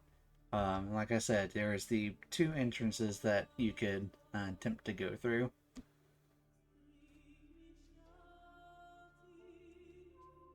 So Lucy come down and land so she can talk to the guys. What do you think? Just in the main entrance, or can we take a Is it peek at the map trapped? and see if there's the best way to go in is marked on the map? Is the main entrance trapped? Is it marked on the map? It is one of the areas that is marked as "Do not go here." Lucy will be like, give me just 2 minutes, and she'll have Talon fly up and do a couple of loops around the pyramid, looking for other entrances. All right. Easily enough, Talon comes back in a few minutes and reports that indeed the two entrances you see are the two that he was able to see. Although he says he also conveys to you at one point when he flew by the uppermost one, he could see inside what looked to be like a platform that had a few like statues on it. Seemed oddly important.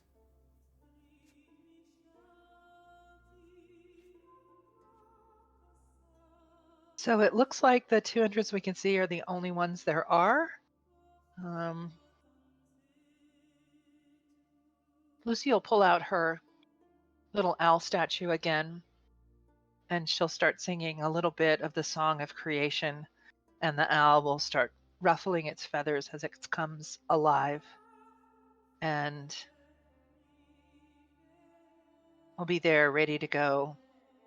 And Lucy will look at the other players and say, I could send my owl in first, see if anything happens. Or do we want the Sure. element of surprise? What do you guys think? Well, we got seen by those weird birds a while back, which probably has something to do with this dragon here. So I don't think we have the element of surprise anyway. But it sounds like one of the entrances is marked as a trap on the map. So why don't we just go ahead and go to the other one? It might be a trap that even just being sprung doesn't necessarily make it safe for us to go through. No, there's no point putting us at a risk that we don't need to take.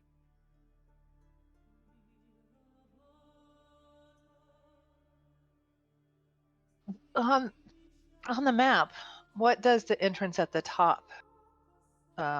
Is anything marked on the top entrance? The top is not mapped. The cutaway only has the like very bottom floor somewhat mapped out. It appears that whoever was trying to make this either never got further than the first level or maybe didn't make it through much past the first level. Well, is there another entrance on the first level though, besides Nope. the front? The other entrance is closer to the top. Um, Kind of like what you see in the picture where there's like a almost secondary chamber up top. I see. Yeah. Imagine that, but just like a little bit lower, where like there's a second entrance out to some of the top steps that you're then able to ascend to the very top platform. All right. So, amending my statements then, we can either go in through the upper floor, which is unmapped, or we can go in through the front door, but we know that it's trapped. What are the odds that the upper floor's door is trapped as well?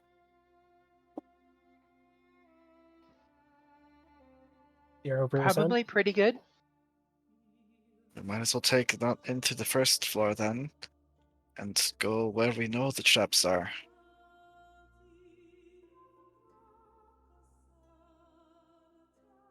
Something's confounding. We haven't even gone in yet, and I'm already upset about it. Well, Lucy says there's no time like the present, and she'll go ahead and. Shall we just go up and knock on the door then? Did anyone She'll bring a walk over. 10-foot pole? I don't think I do have a 10-foot pole, no. We do have a little constructed owl, though, which is basically a 10-foot pole, right? Yeah. Absolutely. All right, Um, let's go up to the front and send the owl in. so let's walk part of the way up the stairs. Mhm. Can we see? Is there a door? Is it opened or closed? Nope, it is a open entrance. However, you can't really see much past like the first maybe 15-20 feet inside, as there is zero natural light coming from inside the structure. So currently you're There's zero relying. natural light. I'll go ahead and pull out a torch and light it. All right. I will look inside with my 60 feet of dark vision. What you see in grayscale is a lot of smooth rock, like cut rock, used to construct things like this. But nothing immediately stands out to you as like being amiss necessarily. You can see further on, past the main entrance, it does kind of narrow down to a small corridor that leads like further into the temple, but you can't see too much else at this point. Lucy looks at Q, and she says, "Tuck and roll, Q. Tuck and roll." And she tosses Q up so that she lands just before the door and rolls inside. All right. So What is quick with you, Dux, and your players throwing owls? look. If it's gonna become a running theme, I'm just gonna go with it at this point. Like, let the hoot. So, For the As record, I don't know what other players are throwing else. oh, it's great. So as you toss Q, she like hits the ground, rolls in, as kind of standing there for a second, turns around and gives you like a little, very gravelly, almost like hoot of approval, if you will. Um, before the wall in front just immediately slams down in front, and you start to see faint wisps of something leaking out from behind it slowly. Lucy reaches into her pack, pulls out her potion of poison resistance, and drinks it. Bells will drink hers as well. All right. So go ahead and mark you all have poison resistance for the next hour. Woo. Oh, it's only an hour? Shoot. Oh, only an hour. Oh, well. They're just little vials. They aren't full-on potions. It's fine. It's fine. Maybe we want to. Would we know going into this that it only lasts an hour? I mean, probably. As long as y'all have been adventuring, you know what like full potions can do. So you could probably reasonably guesstimate that the vials aren't gonna last as long. I think we should save these until we actually fight the dragon. A little poisonous gas won't hurt it for now, and we can heal up and rest before we get to the dragon, but we won't have any time to rest during the fight. But we already drank them. Sorry, I want to roll back a little bit, and like if we know that it'll only last an hour, No, then before we I would drink them. I would say y'all would know. So if you don't want to take it right now, that is totally fine. I'm not one of those guys like, nope, you said it, no take backsies. Like, y'all are 11th level adventurers, you know better. You can't see Alright. Heron's face really well because he's got his helmet on, but there's a distinct aura of smugness coming from him. Freaking rune Wipe that smug aura off your face. All right. Lucy was just about to drink the potion, and Vela said what she said, and so she'll look at the potion, look at Vela, put the cap back on, put it in a closer pocket on her belt pouch, so it's You go. super handy if needed. Put it in that F1 hotkey. You're ready to go.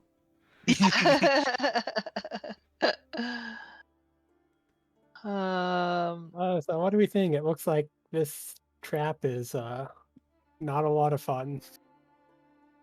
Well, it looks like Q triggered it, so that's good. Mm-hmm.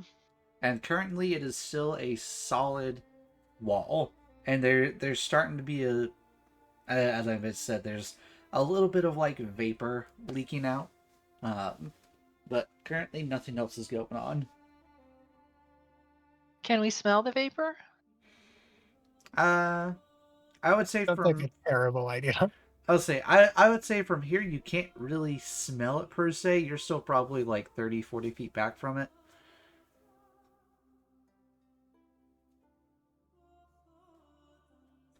Like if you want to try to get up close and smell it, I mean you could certainly try. No, thank you. Maybe it's mesquite. Maybe we triggered a barbecue. Sounds like we're the ones being eaten at this barbecue, and not a fan of that. Maybe we're being basted for the dragon. Oh my god. Yeah. So it looks like this main entrance is a bust. Do we want to try to climb up and look at the other entrance, or? Sure. Might as well take our chances at this point. Send I in don't the know owl up there if you how can. connected you are to Q, who's trapped in there. But is Q like taking any damage, or? Actually, a good question. I'm not sure. What is your thing called again? Performance of creation. Performance of creation. As an act, you can channel the magic of the song of creation to create one. Nope, that's not it. Animating performance. Yeah. Let's see. They are immune to poison. The Animate item uses dancing item stat block. In combat, the item shares your initiative count. Dodge action.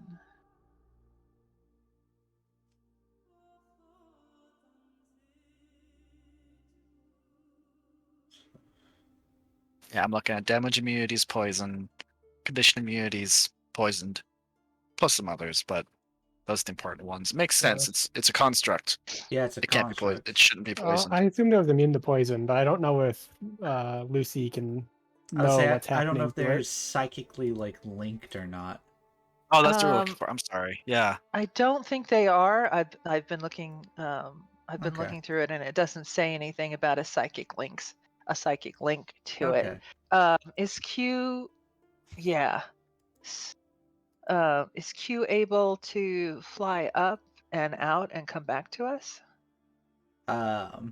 Not presently. As you look, you can see that like whatever narrowing of the passageway was appears to have been intentional, as a giant like rock slab basically came from the ceiling and completely sealed off. Well, not completely because it's still leaking a little bit, but like sealed off that part of the entryway to basically make it a tunnel. I will Okay. cast Eldritch Blast on the wall. Okay, go ahead and roll to hit. Oh, that's a nat 1. But I have 2 more. Don't do this to yourself again, man.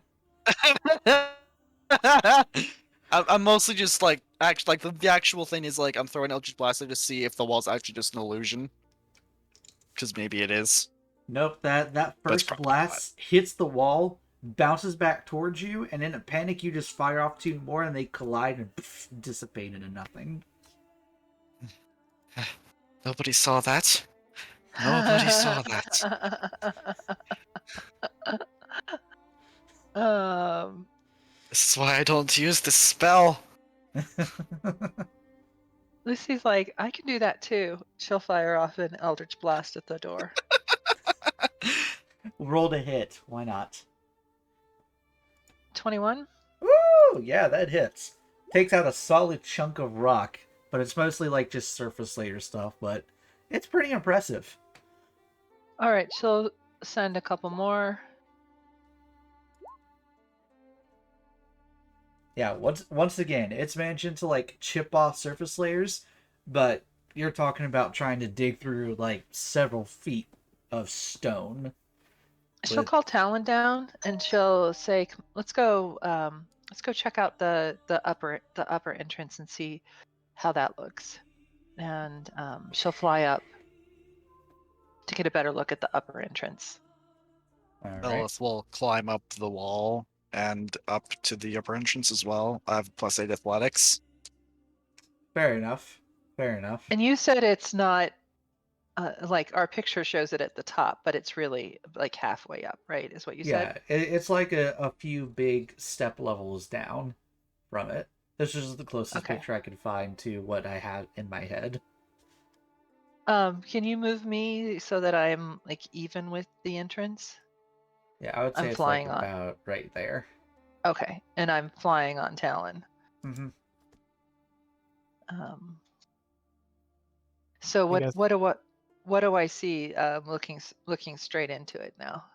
Looking straight into it, what you see is there appears to be a large kind of triangular-ish platform in the center of this room, slightly raised, and on each of the corners appears to be like a statue of a draconic figure.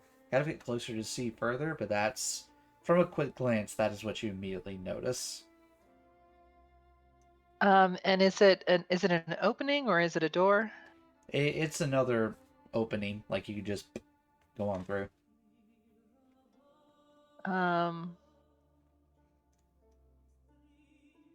The statues of the dragons, how big are they? Pretty sizable. I'd say probably like 6 to 7 feet at least tall. So large items or Large, definitely large.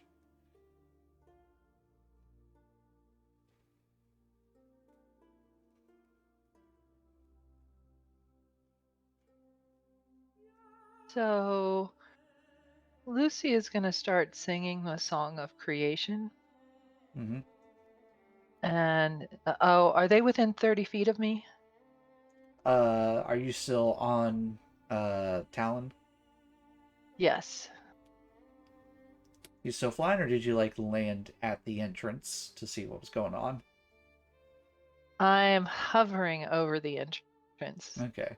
I'd say they're probably maybe 40 feet away in order to get some you'd actually like land, or at least the very least go into the entrance a little bit to get to them because they're still Uh, set a little bit further back. all right, so I'm gonna walk up to the entrance and look around and see if I see anything that looks like a trap. All right, go ahead and make an investigation check for me.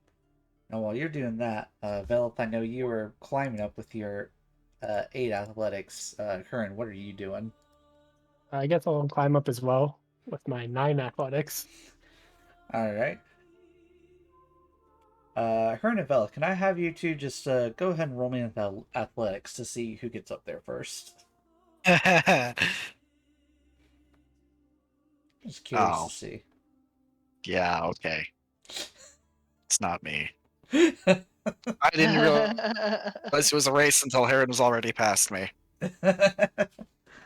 uh, it's being delayed to tell me what you got. What were the results? 25 for me and 16 for Valith. Oof. Mm-hmm. Yeah. It's pretty close until the very, very end of it. And then, Belle, you just start to feel that burn in your arms with the muscles being like, we can't take it anymore. You watch as her and just kind of like almost one-handed pulls him up the last few steps. Throws one hand under and kind of vaults up the top to get to the same level as Lucy. And just like, green night. As Huron appears, I'll look over at him. I'll look back to the doorway, the threshold, and do I see anything scary with my 18 investigation? Nothing scary, although you do make out a plaque that is kind of sitting towards the base of this triangular platform. The base of the triangle itself is what is currently facing you. The point is on the opposite side of the room. And you do notice a plaque at the base that is facing forward, although you can't quite make out what it says at this distance. Okay. Lucy starts singing the song of creation, just a couple lines of it, not a whole lot. And she's really more comfortable playing her flute than singing, so she sings it kind of quietly. Mm-hmm. Um, and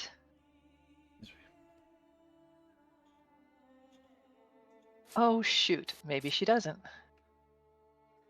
I thought I could get this another time. Hang on. I'm sorry. I gotta look at stuff. What are you trying What are to you guys find? doing?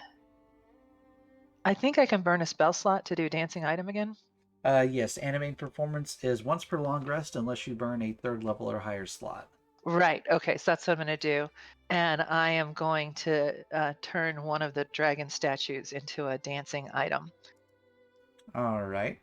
So just for funsies, are you gonna take the one on the left, the right, or the back? I'll take the one that's closest to me. Okay. Well, the ones on the left and right are about equidistant. So which one are you feeling? Let's take the right one, not The the right wrong one. one. I see what you did there. Clever.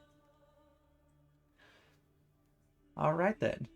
So as you finish the song, you hear the telltale sounds of gravel and stone animated come to life, and as the statue kind of moves towards you a little bit under its own volition, you see what is approaching you is a very large dragon statue that is currently holding what appears to be a forest green orb or gem of some kind that is currently locked in its claws, kind of held out in front of it. As it comes up to Lucy, Lucy will pat it on the nose and be like, "Hey, baby, what you got there?" And she'll take a closer look at the gem. The gem itself is smooth to the touch, appears very well cut. And as you're kind of glancing over a little bit, now that you know what the statue kind of look like, you can start to make out that the other two statues appear to have similar orbs in them. The one on the left, excuse me, the one on the left appears to have the orb like uh, inserted in its head, and the one on the opposite side of the room at the point appears to have it within its mouth. So head, mouth, and hands. Mm-hmm.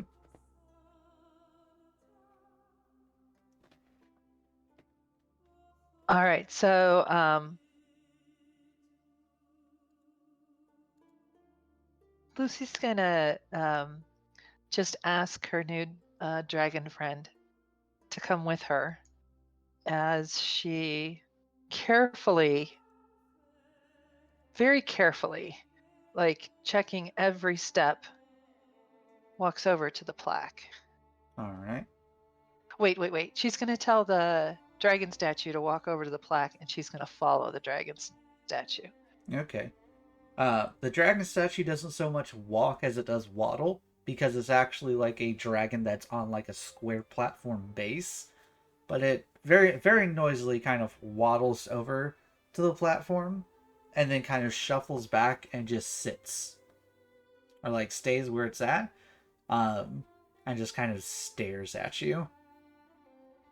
But Okay. no I'm traps gonna appear to have been triggered. I'm going to carefully walk over to the plaque, following exactly where the dragon statue stepped. Okay. No traps trigger. And as you come up on the plaque, you see a split set of writing, one in Draconic, and one in Common. And the one in Common says that to see Her Majesty, one must survive her trials. And then underneath it has 3 titles: Proof of Will, Proof of Cunning, and Proof of Resilience.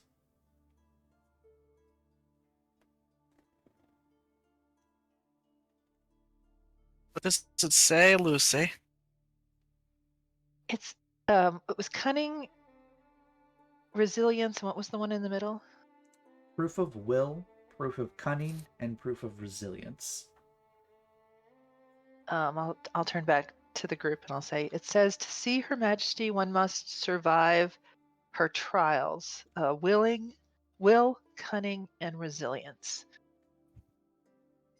Trials? Trials. Really? I've done something like this before. It's dreadful. There's nothing on the map about this room, right? This room is off the map. That is correct. So the other adventurers didn't get this far. Probably came in the main entrance and didn't get this far. Lucy wants to listen very carefully. Does she hear anything? She's specifically listening for enemies or sounds of dragons. Go ahead and make a perception check for me. Oh, she's completely enamored with her dancing item dragon.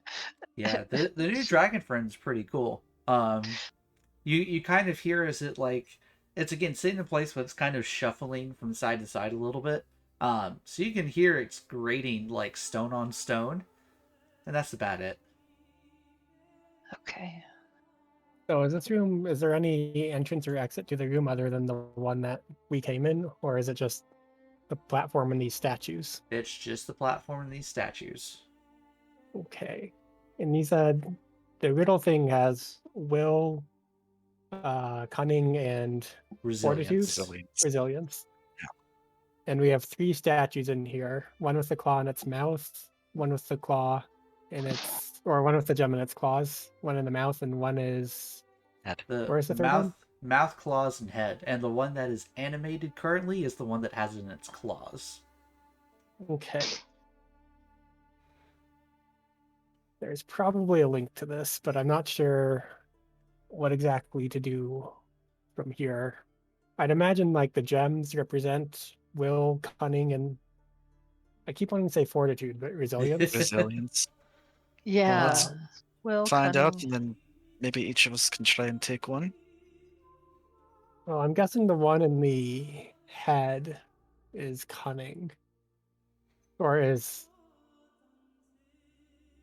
shoot, Would it I be don't know. It could will? be will or cunning. What would the one in the mouth be? It could be Maybe cunning that if you one's have the cunning, and the perhaps the one in the spoken head is riddle. will, and the one in the claws is resilience. Well, let's try the ones that are not animated first, because the one that I've animated can help us.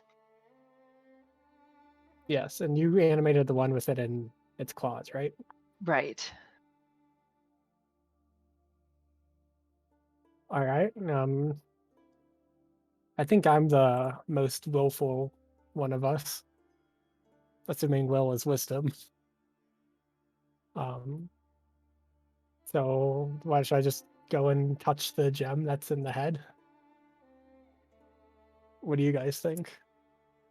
The worst that could happen. He'll die. I'm pretty tough. I'm sure we can handle it.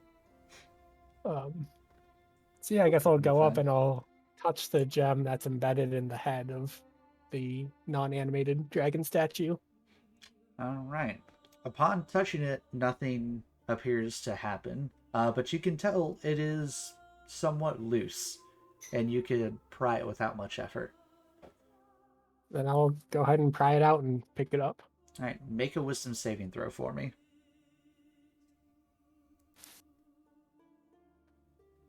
Oh, Oh come on. no! You All know right. what? I'm gonna do it. I'm gonna do it. Uh, my mind wavers at first, and I realize that I'm not prepared for this. So I'm going to steady Indomitable. myself and try again. Here we go. Before you do that, Lucy cast Bardic Inspiration This is on a you. reaction thing that Bardic Inspiration has to happen beforehand. I think I went too fast here. Oh well, that's much better. All right. So what'd you get? Because Hopefully, it's not showing me. Oh, there it is. 18. 18. All right. So as you remove the orb from inside the head, you immediately feel this force of will try to exert itself over you, and you just hear like this almost deafening, echoing, resonant command in the back of your head to protect Her Majesty. And then immediately starts to twist your mind. You're like, wait, I'm here with two enemies. They're trying to hurt her. I must protect her. No, wait, they're my friends. And you kind of like almost hit yourself in the stomach a little bit to like shock yourself awake, and you shrug the effect off. And as your vision comes to and like clarifies a little bit, you see in the very center of this triangular platform appears to be a recess for where the orb would actually fit. Now that it has been removed, part of the stone top has slid away to reveal an opening for it. Cool. I guess I'll go ahead and put the gem in there and tell my companions I think I just passed the trial of will. Um, but the one that the dancing dragon has, it doesn't have its slot revealed. There's That is only the correct. slot for the gem. Well, that's That is unfortunate. correct. Only one slot has been revealed so far. I'll just go ahead and put the gem in that slot, and that was revealed. Lucy starts playing her pan flute, and two little motes of Bardic Inspiration fly out of the flute. One goes to Velith and one goes to Huron. And they are, of course, her fancy Bardic Inspiration, Fancy. Fancy.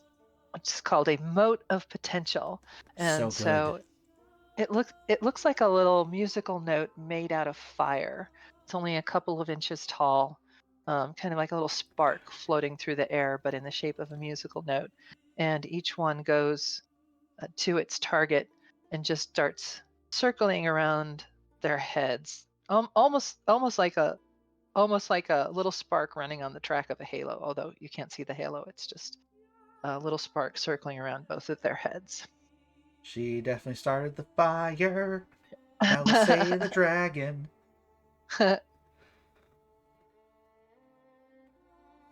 Right. All right. So Well, we've got one in the mouth and one in the dancing dragon's claws.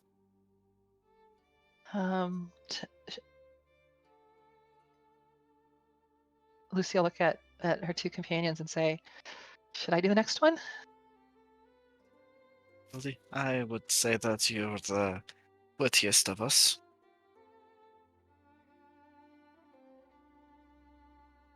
She'll kind of do like a "it's all yours" hand wave motion to All the right. dragon mouth.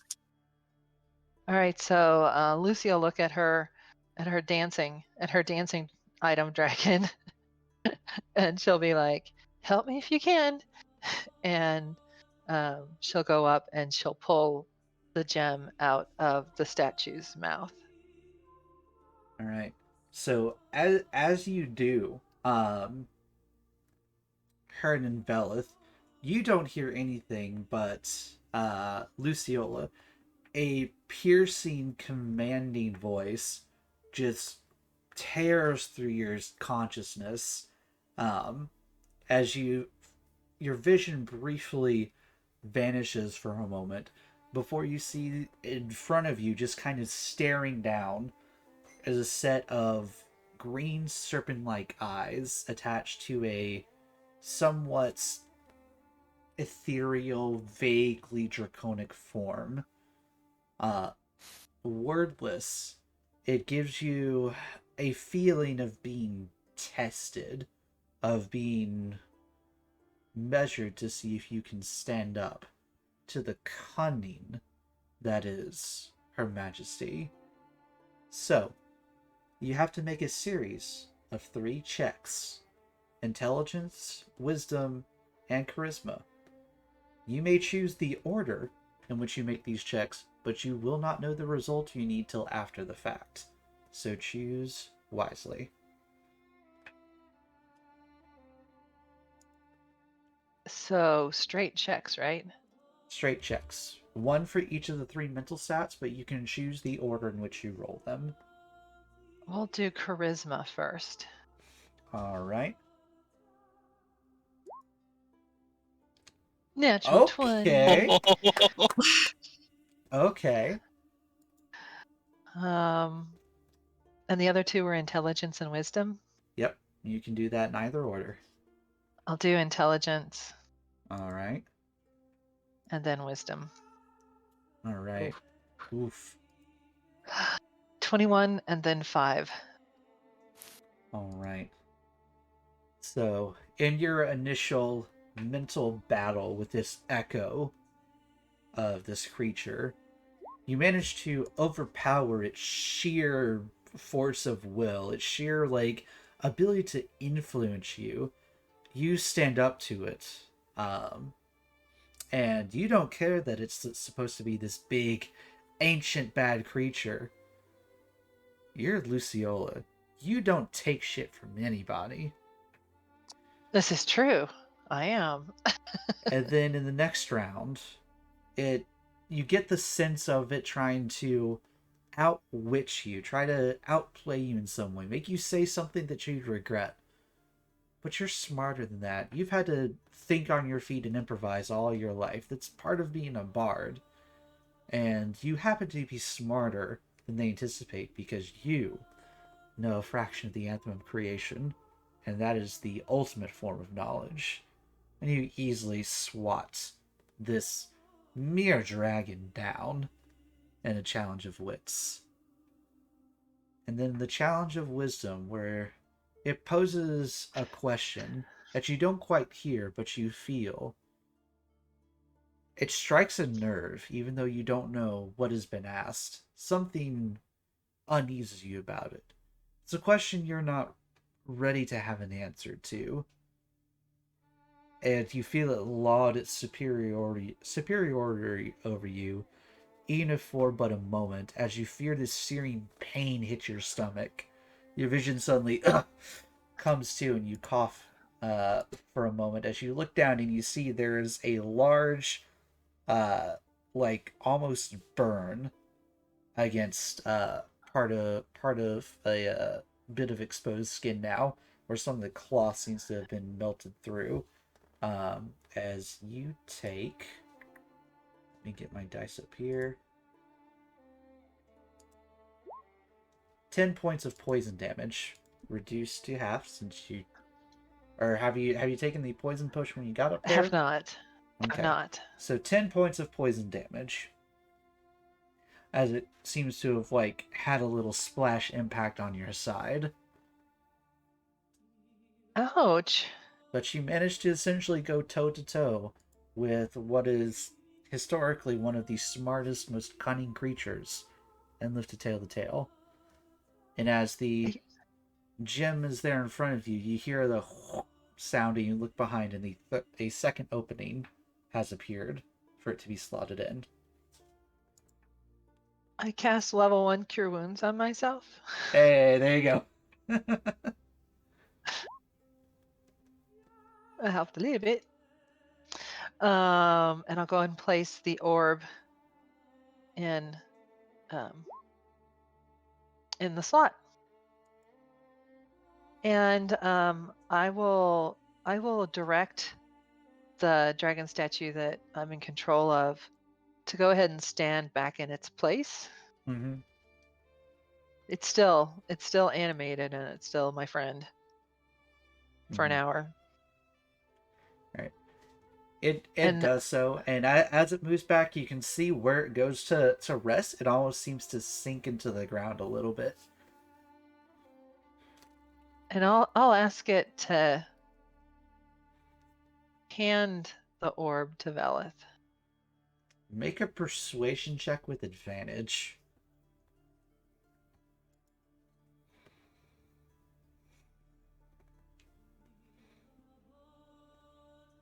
25. Ooh. I have a plus 13 to persuasion. Lilith will hold out her hand towards the dragon statue. Fair enough.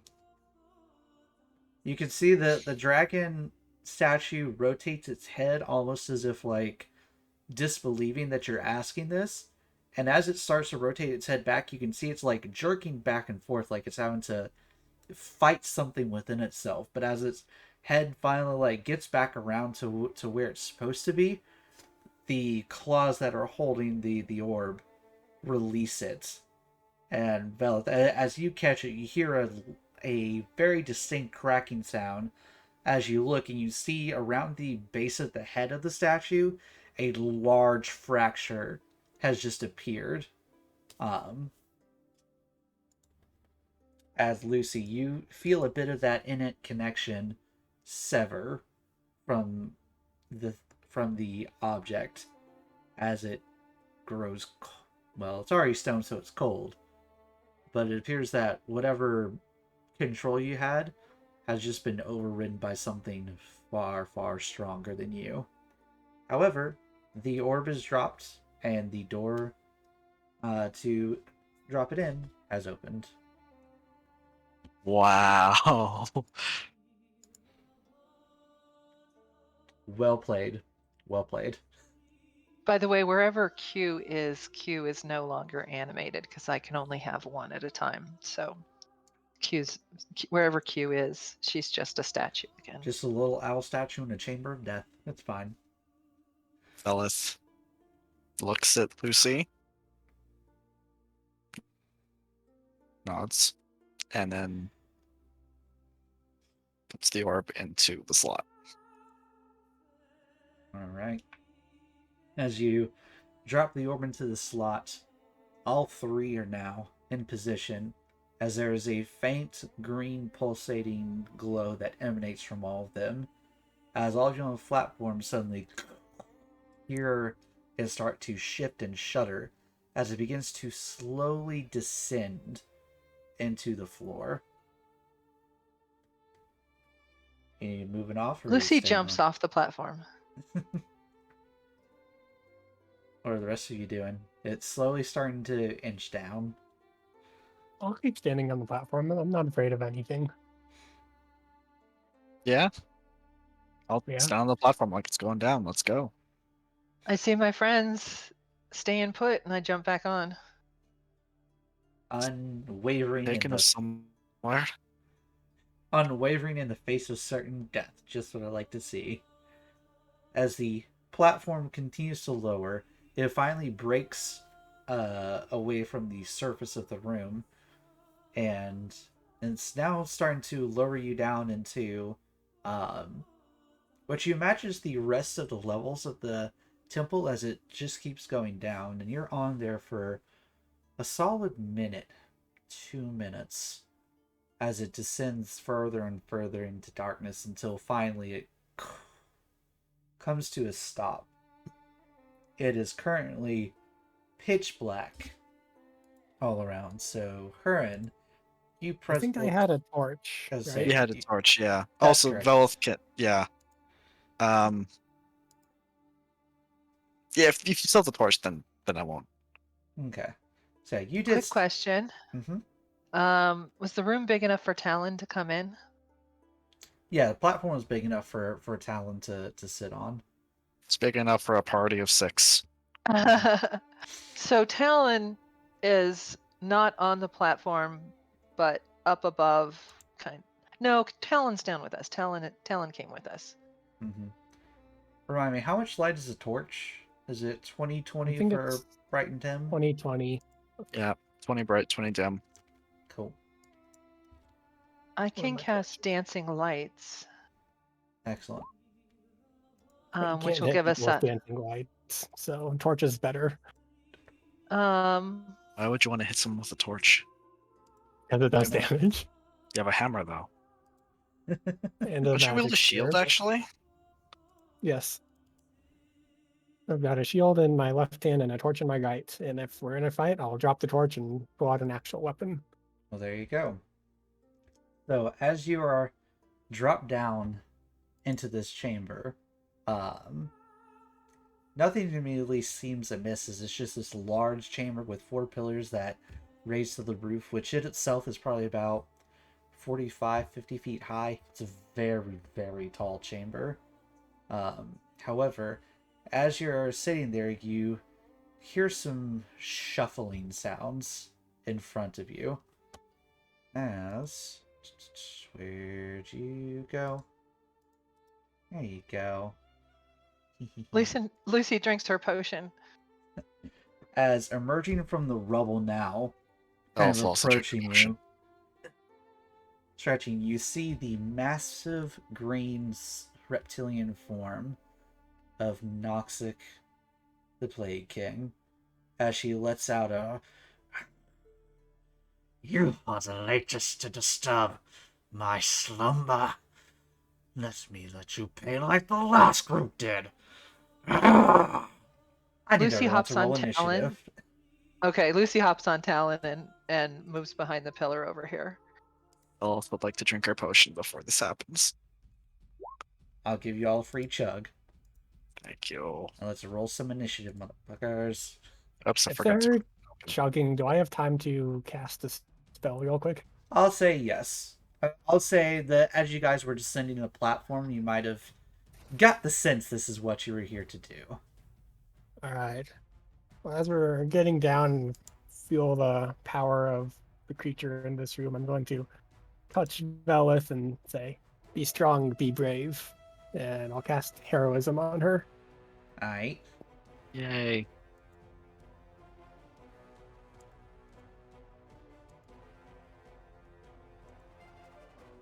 That's 4 temp HP every turn. Nice. As Oh, long as I shit, have every concentration. turn? Yo! Let's go. Alright. Love to see that.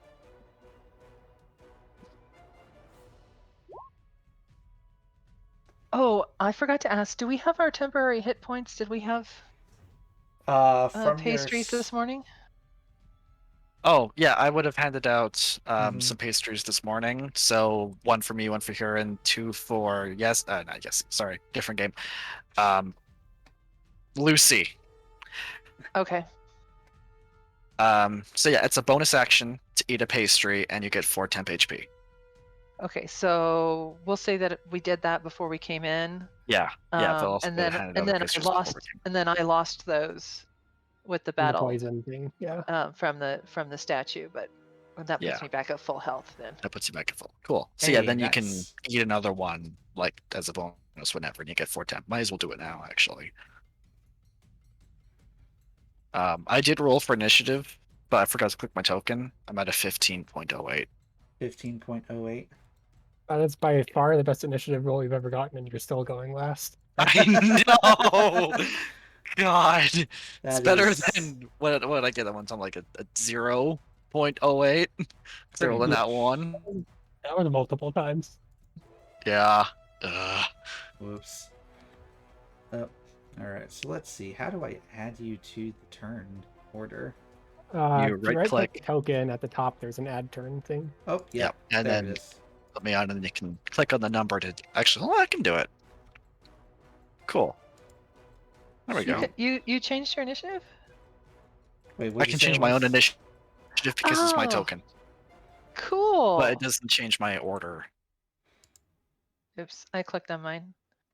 But I didn't change it. I just clicked on it to see what it did. Mm-hmm. All right. So 1508, 1608, and 19. Whew. All right. So here's what you all came to do. Luciola, you are up first. You are now facing down the creature, Noxic, the Plaguekin. What would you like to do? Lucy looks at the dragon and says, "You are a mighty and beautiful creature, but you have caused too much trouble, and we won't let you hurt anyone else. And if the dragon could make a charisma saving throw, please." Lucy is casting Bane on the dragon. The save is charisma Ooh. 17. Made 17. Aw, it's saved. Uh-huh. That's no fun. The dragon hears your words and just turns and looks directly, almost like piercing through your soul. It says, "If they left me alone, maybe they wouldn't be dead." You know, she's got a point. Okay, she's right. Let's go home.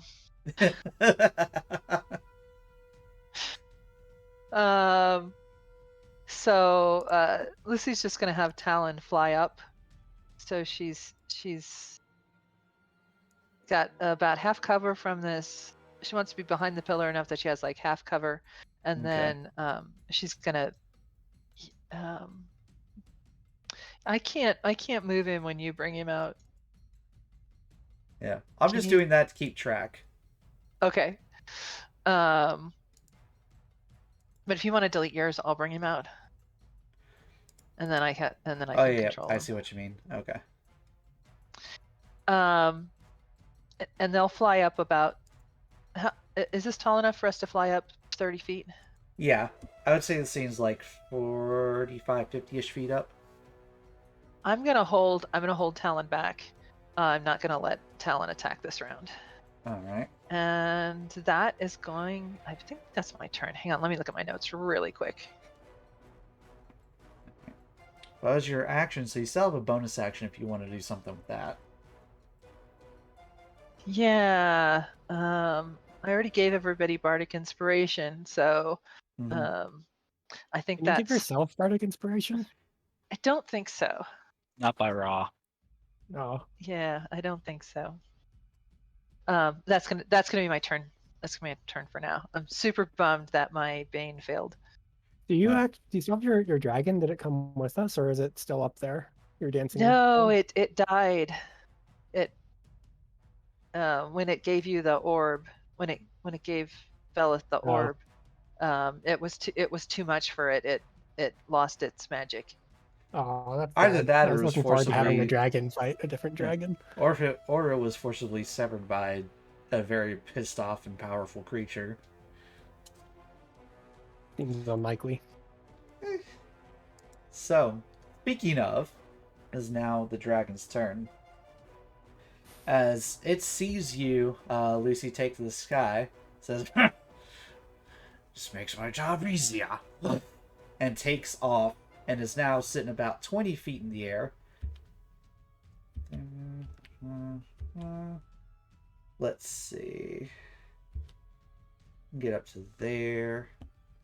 And let's see. What is it gonna do? Heal over. Is that enough? 10. Seeing Yeah, as I how can you're see it behind a now. pillar, though, it knows it can't do a whole lot. So as it starts gliding towards you, it's going to do a quick turn, and it's going to face towards you two, Hurin and Vela. And you see as it brings itself back a little bit, it starts to inhale, and you watch as the kind of dorsal fin that runs along the back of it flashes for a brief second this like toxic looking green before it spews out a giant 60-foot cone towards you both. I need you to both make Constitution saving throws for me. Back. That's unfortunate. 25.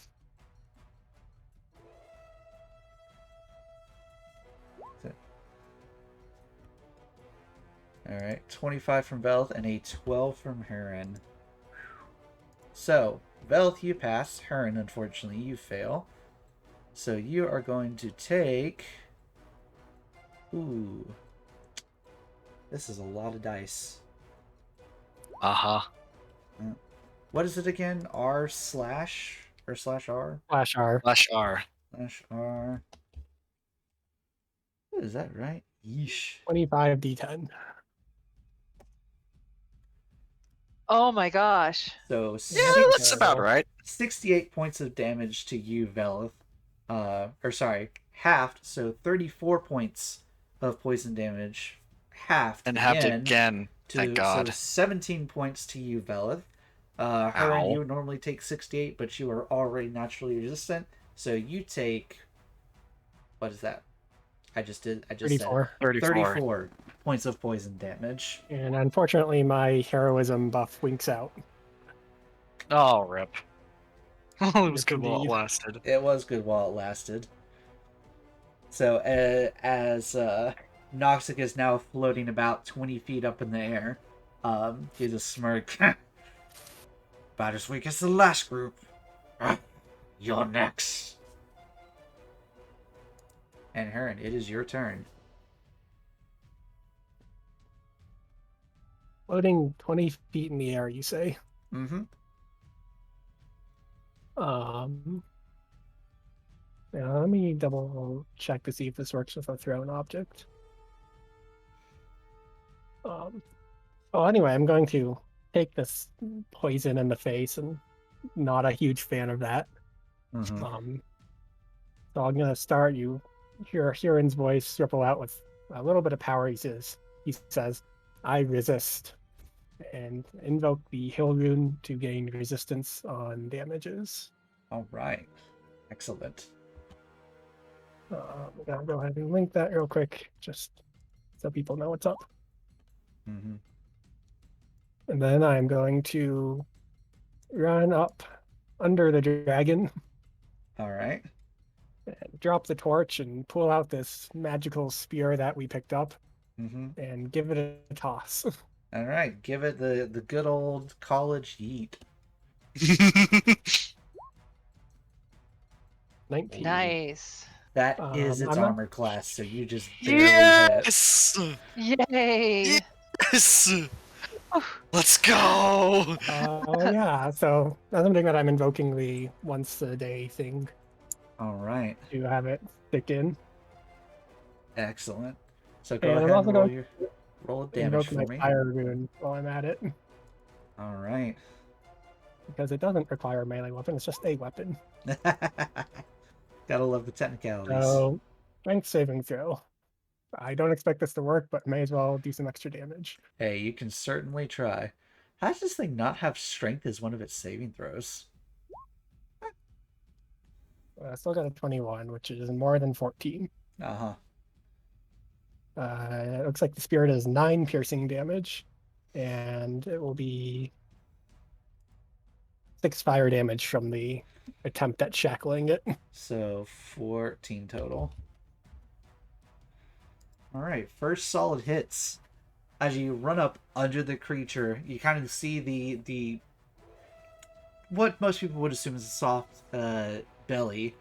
You just kind of lean back and chuck the spear straight up as it makes good contact. You say the command word, and Noxa just screams out like, "What's this? You!" He's not having a good time. Anything else I for think your that's turn? all I can do, because I can't pull out multiple weapons in one turn, unfortunately. Unless I can, in which case I'm throwing more javelins at it, but... I mean, if you wanted to action surge to yeet a javelin. Yeah, not with one javelin, no thanks. Yeah. Alright, so, Belith, you're now up. Alright, Belloth hears her and say, I resist, and Belloth says, I am not happy. And she's gonna do warlock things now. Okay. So first she's going to cast Hex Ooh. on the dragon.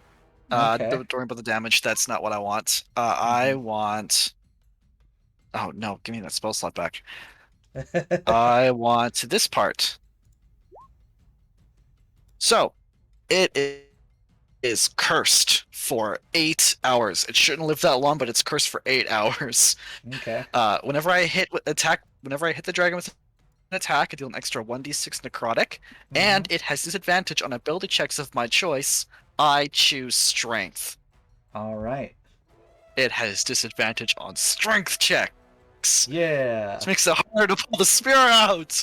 Let's go! Nice, nice, good one.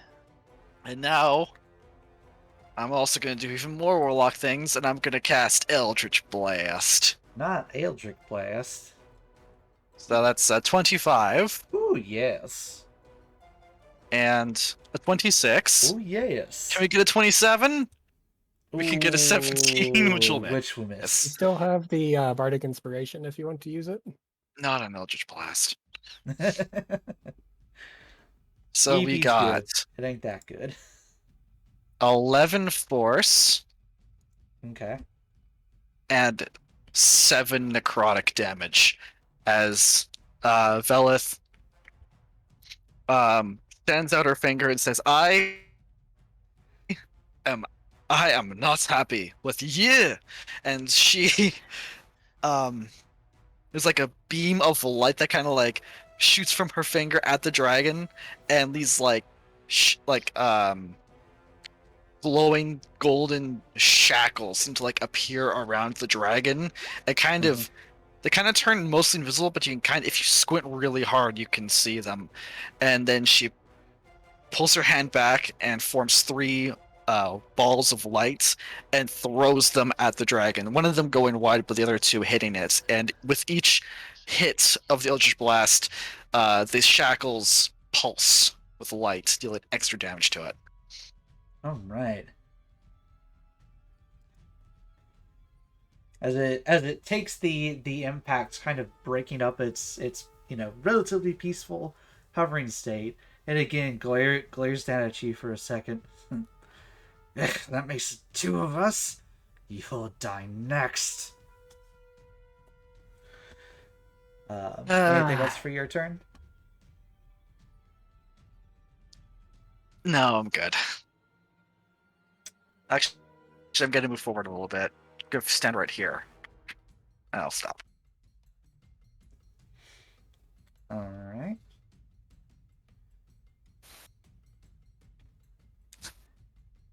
Alright, so moving to the top of the round, it's going to go ahead and use one of its lair actions. And let's see. It knows who the annoying people are. So as Lucy and Velith, as as you two are sitting there, prepare your next action, you see Noxit kind of rear back and let out another roar. As all of a sudden you two both notice vines just erupting from underneath the ground. Velith, I need you to make a dexterity saving throw for me. No, why? 12. Because you pissed it off. As it's Still gonna have your make bardic inspiration if you wish to use it. I Which I think wish it to gives use a you bardic inspiration. advantage on the What's save, right? 10. Yes, it gives you advantage on the save, and it also it gives you a bonus of temporary HP. So whatever you roll on your D10, so you have a D10 to add to your save, and then whatever you roll on the D10 plus 4, you get in temporary HP. So Woo! 14 temporary HP added to Let's that. go. Very nice. So And that's 22 total dex save, and half the map just disappeared. yes, it did. Oh no. What happened? What did you do? So, let's see. So, use most big dexterity throw, fail safe. So it doesn't say what happens when you pass. So I'm gonna say you could choose. As you're sitting there, you hear the creature roar, and you feel the ground move before you actually register what's happening. As vines begin erupting up from the ground, um, reaching 10 feet high in length, so blocking your ground line of sight. You can choose. Do you want to be on the side with the dragon or the side without the dragon?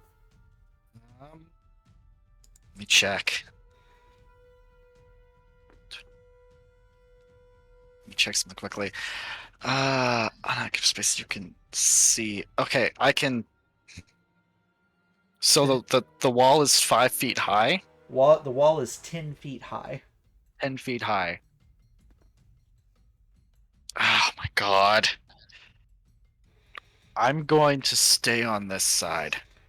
All right, so you are shunted 5 feet forward, the opposite Oh side. god, that's not what I. I meant this side. I meant the other side. I meant the other side. Oh, other side. Yeah, I meant like the. I should have specified. You I meant just the side said with this Lucy. side. Yeah, sorry. Yeah. I know. Well, it's because I was like here, and I can't see the top half. Uh So I was like, I'll stay on like this side, huh. like because the Yeah. bottom half, because I can see that. And then you Fair. put me over. I'm like, oh god, no, this is not what I asked for. Fair. Bottom side. But I can still. So the wall's 20 feet high, but the dragon's 20 feet up, so I can see her. You technically can, but I don't have a good way to designate like regular Yeah. line of sight blockage because this also should theoretically block your movement. So yes, Yeah. know that the Okay. dragon is still visible, but I have to do that just so like y'all are aware. Yep, that's fine. That is all I needed. Also, I can run around this thing? Yeah, it doesn't reach all the way. It only goes 60 feet long, but it's still cutting off a good chunk. So like you have to run all the way around, try to squeeze through the pillar, not get stuck by the briars, and all that jazz. So, with that done, Lucy, it is now your turn proper. Okay, so Lucy's up high enough that she can see over what just happened. Can you Yeah. describe to me what just happened? Actually, I think I know what I'm gonna do. Hang on.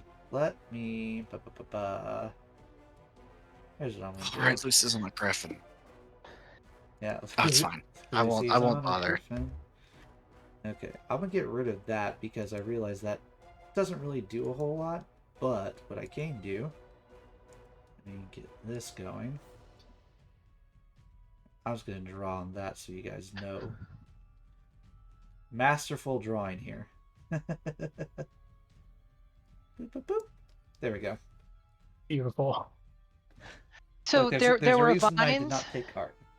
So yeah, this is essentially just a massive wall of thorns that erupted from underneath the ground. Oh, okay.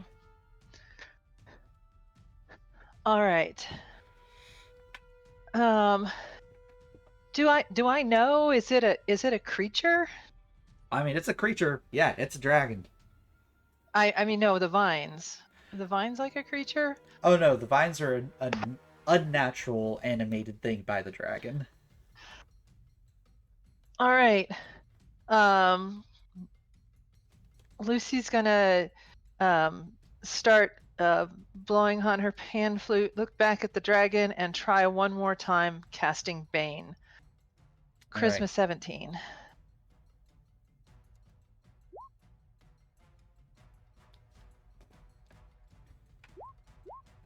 You know what? Just for funsies, as you see the bane start to take hold, Noxit kind of shakes her head for a second before letting out like a ear-splitting kind of roar, and seems to shrug the effect off. Although you notice that the wings are flapping a little bit more sluggishly than they were before. And she'll say something intimidating to the dragon, like, "We are not like the adventurers you met before. You should be afraid." And then she'll swoop down on Talon, and Talon will attack the dragon first with his beak. It's a 17 to hit, so that misses. And then trying to rake across the dragon's back as we fly up and Ooh, away. for 8 points of slashing. And we will end up. Oh, hang on, I gotta go back a little bit, or I can't grab Talon. Oh, good. As you're flying away, it is going to try to take a bite out of Talon. Okay. A 19 to hit. I'm Uh, pretty Just to be 19 sure. clear, hits. it's attacking Talon, not Lucy. That is correct. All right. It's a smart dragon. It knows what's up. All right, so that hits, and that is. Do I have resistance to anything? I do not believe Nope. so. All right, so that's 23 damage to Yep. Talon. Mm-hmm. Talon's fine. I mean, it hurts. It hurts, but Talon can still fly and is okay. Mm-hmm. All right. Anything else for your turn? Oh, I have a bonus action, right? Mm-hmm. I'm gonna eat a biscuit. All right. Eat the little pastry of the biscuit. Yes, the pastry. Because that's how not worried I am about the fight. I'm having a snack. Mm-hmm. All right. So with that, it's now the dragon's turn. As it kind of turned around to try to take a smack at you, it lets out another snarl and just says, "There's only room for one of us up here."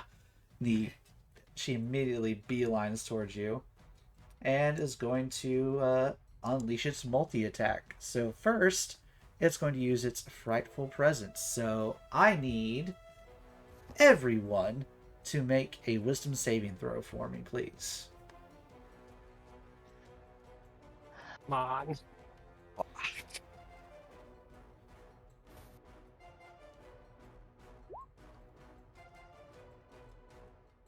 I rolled a 4. Oh no. I got a 12. I feel like that's going to be bad. Yeah. And can you go ahead and roll one for Talon for me as well? Oh, sure.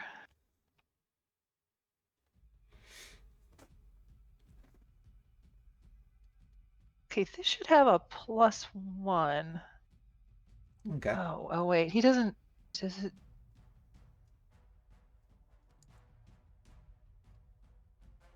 Talon got an 18. You're kidding me. Nope.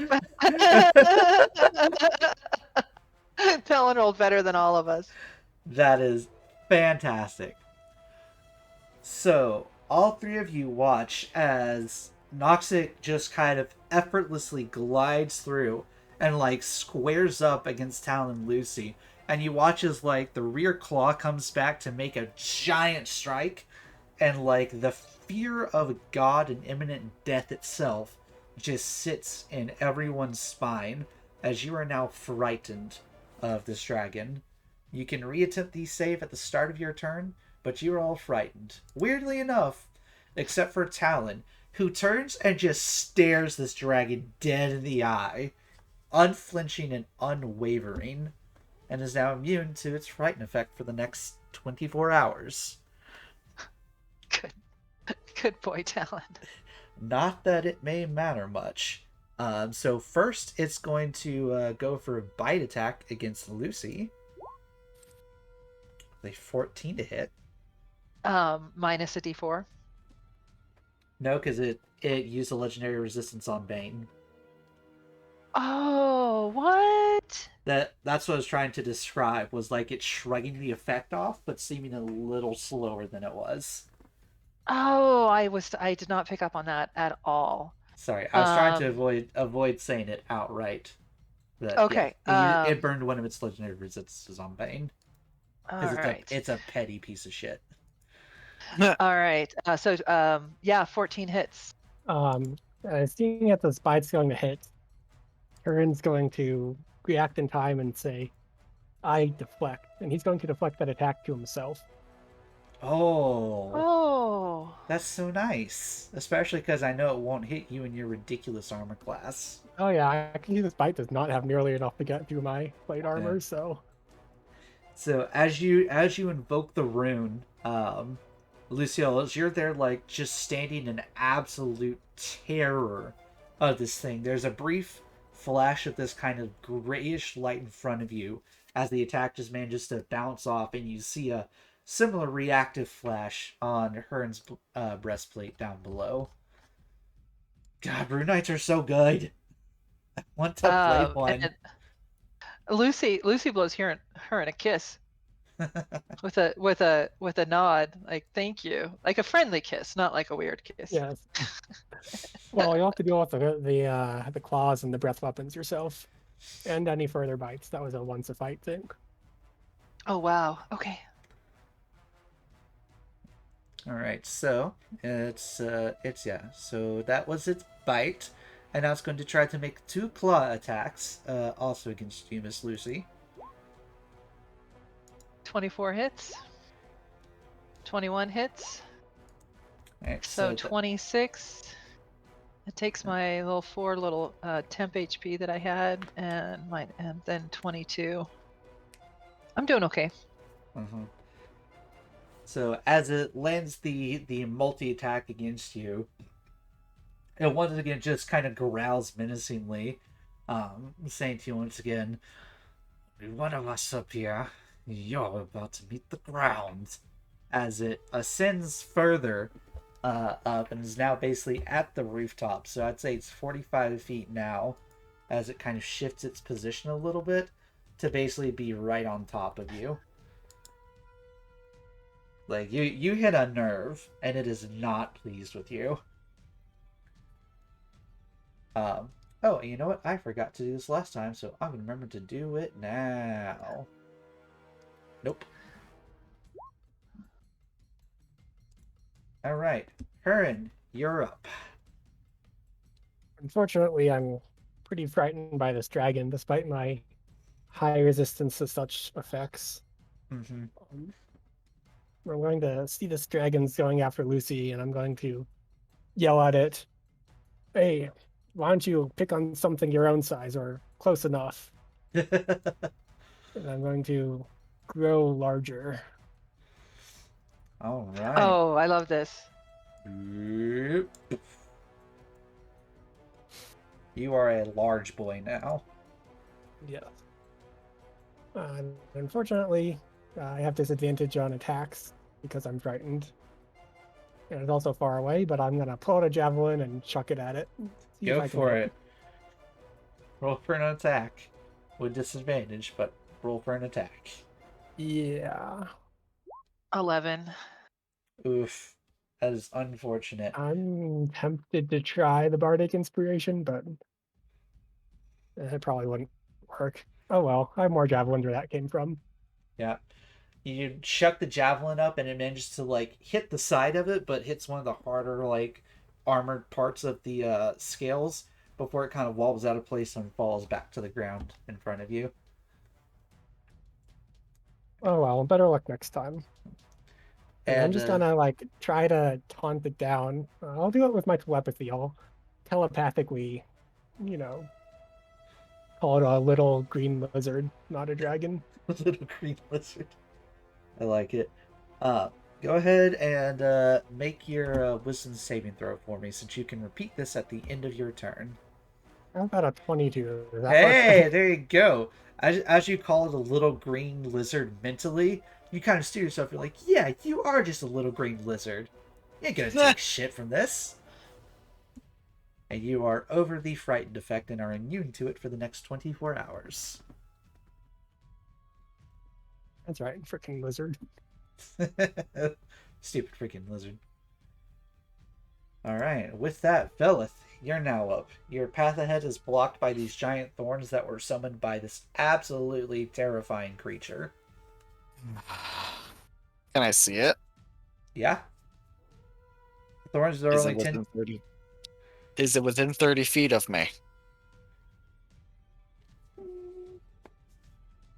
I would say. Is there? Okay, hold on. Actually, let's make this easier. I have 30-foot walking speed, so I can get to here. Okay. That gets me closer. Bear in mind, Unfortunately- you are frightened, so you cannot voluntarily move closer to it. Oh my god! Wow. Sorry, Okay. bud. No, it's fine. I just won't move closer to it. I'll just Eldritch Blast again. There you go. Go ahead and roll your attacks at disadvantage. I don't wanna. Well, you gotta. 13. Nope. 16. Still nope. Better, but nope. I don't want to talk about it. Shots go wide, but now you can reattempt your wisdom save. I believe in you, buddy. Ooh, I don't. unfortunately, you don't don't. believe in yourself too much. Well, that's a turn. that is a turn. And at the end of it, since I've been forgetting this the whole time, but I remember now, Dragon's gonna take 2 of its legendary actions as it's sitting above you and Talon, Lucy, right before your turn comes up. It's gonna take 2 of its legendary actions to do a wing attack. So I need both you and Talon to make dexterity saving throws for me.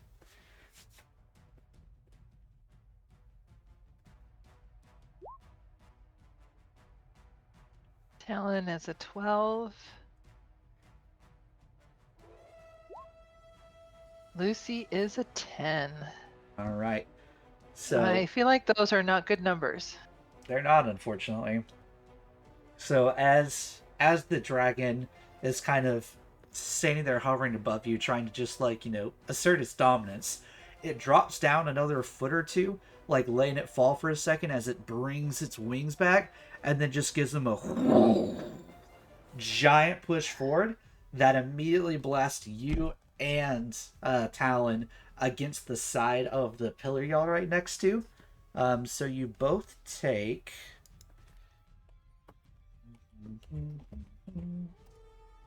Oh, that's not how that works. /R, right? /R. God, I always get it backwards. You each take 12 points of bludgeoning damage, and you are knocked prone. Which I think causes you to fall if you're flying. That is correct. So you fall, and y'all were 30 feet up. Yep. So that is, I believe, 2d6 for every 10 feet. It's 1d6 Oh, every that 10 sounds feet, I high. think. 1d6 every 10 feet. Okay. Thank you. So you take an additional 16 points of bludgeoning damage, you and Talon both, as you are knocked clean out of the sky and fall 30 feet to the ground.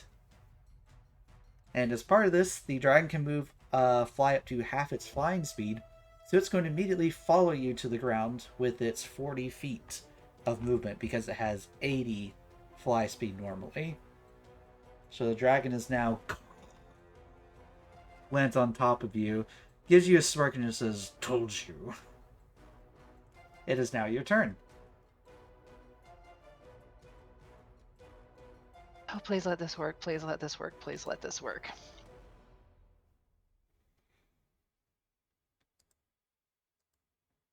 Lucy stares right back at the dragon. She plays a note on her pan flute.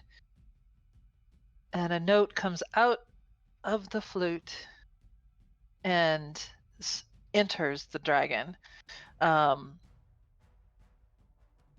Lucy nods as she is looking into the moment the dragon was created and what the great dragon is made of.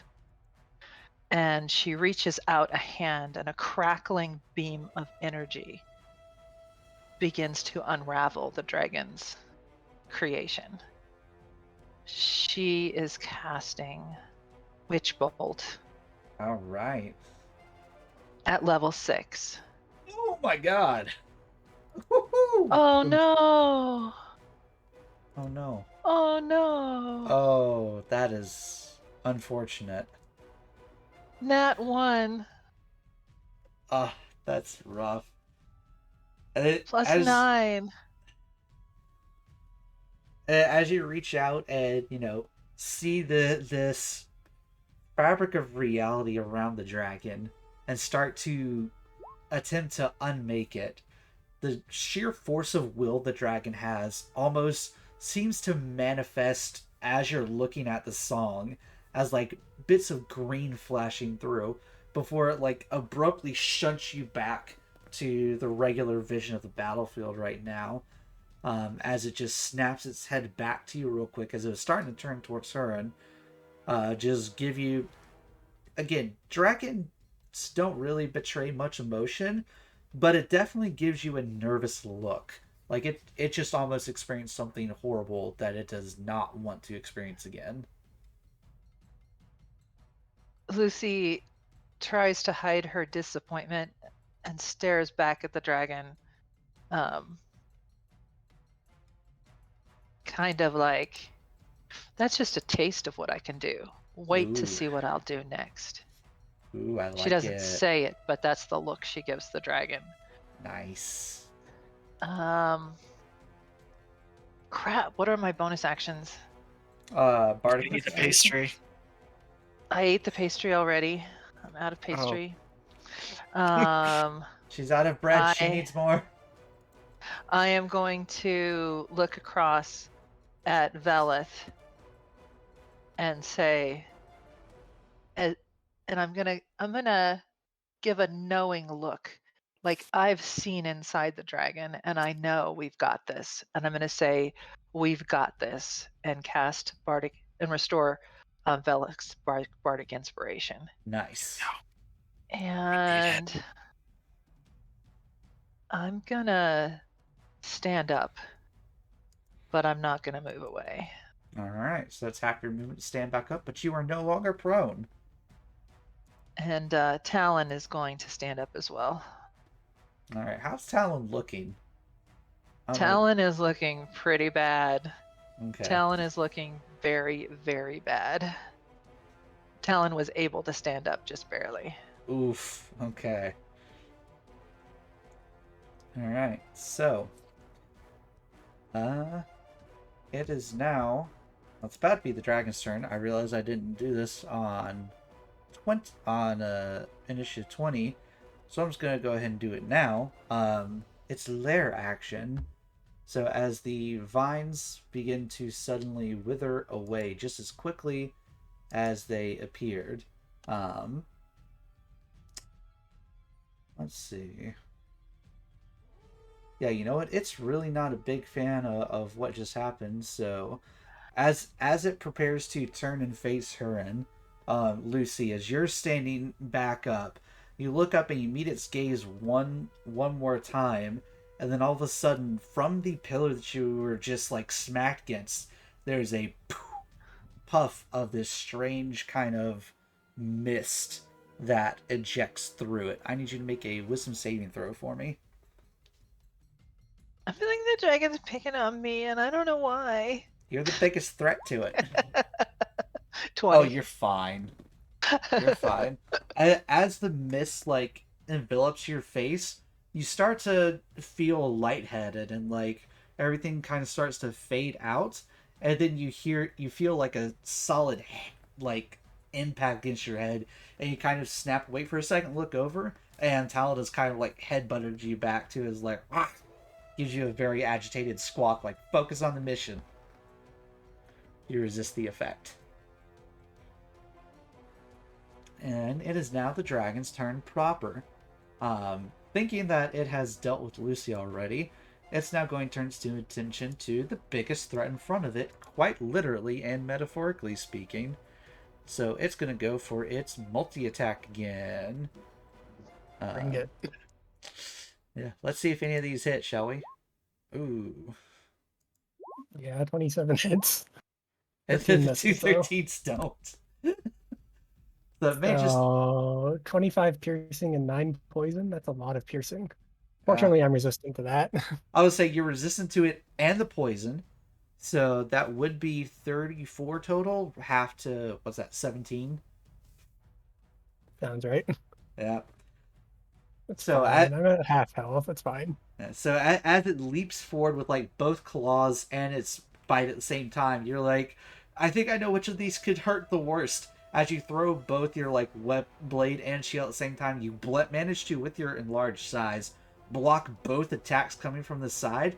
As just takes a chomp into your torso, barely like piercing through some of the bits of gaps in your armor. You're gonna feel the bruise in the morning, but it fortunately wasn't incredibly lethal damage yet. I'll be fine. Yeah, but that is its turn. It is now your turn, Heron. You're going to love this. Oh, The am dragon's on the ground, finally where I want it to be, and I don't think I'm going to let it fly away. I? I'm going to run a little closer, and I'm going to try to grapple it, which I can do because I'm now large. And going large gives me advantage on strength checks, which includes athletics. Oh my god. So let's grapple this thing. And doesn't the dragon have disadvantage on strength contests? On strength checks, yes. This would technically be athletics, not just generic strength, but I think that applies to all strength based. Yeah, that's what I got when I looked it up. Yeah. This been made with the chosen ability, so any strength based checks, yeah. Checks, not saves, but checks. Yeah. Let's see. Because technically, yeah, if you're making an athletics check, you're making a strength athletics check. Mm-hmm. Okay. So yeah, because you're enlarged, and I think what is the size scaling? Because you're now large. Huge is huge one after that? Yes. Yeah, it goes medium, large, huge, gargantuan. Nice. So then yeah, you can grapple this just fine. Oh my god. Woo! So this is going to be contested by my athletics or acrobatics, one or the other. Let's see. Next, well, it doesn't have extra proficiency in either, and even with disadvantage, I have +6 strength, so it's gonna try this. We're gonna go disadvantage strength. Oh, oh my god, that is Rest in peace. unfortunate. So yeah, you have now successfully grappled the dragon. Okay. Okay. Now what? You're gonna hate this. I'm going to action surge, Okay. and I'm gonna try to shove it prone.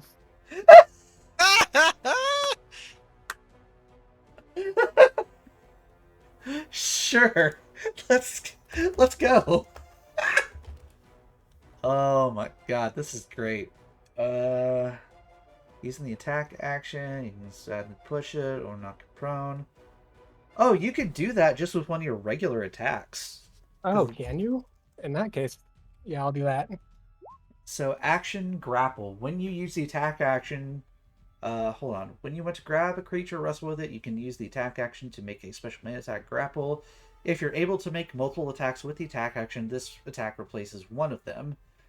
The grapple must be no more than one size larger, must be within your reach, and you need at least one free hand.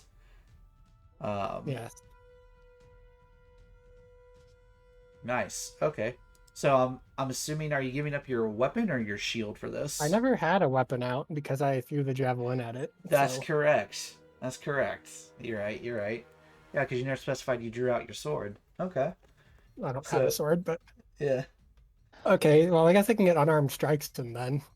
Um, just gonna so bludgeon. Okay. So yeah. after the So you're grapple, I get 2 unarmed strikes in as part of my attack action. okay. So the first one doesn't hit. You're just like, wait, can I punch a dragon? And you're like, I'm wait, kicking it. yes, or kicking. It's like, wait, I can kick a dragon. And your 25 does hit. They just always do 6 damage. And then 6 from point. my action surge, I'm trying to shove it prone, which Alright. is that athletics roll I have there. Which one? The 13?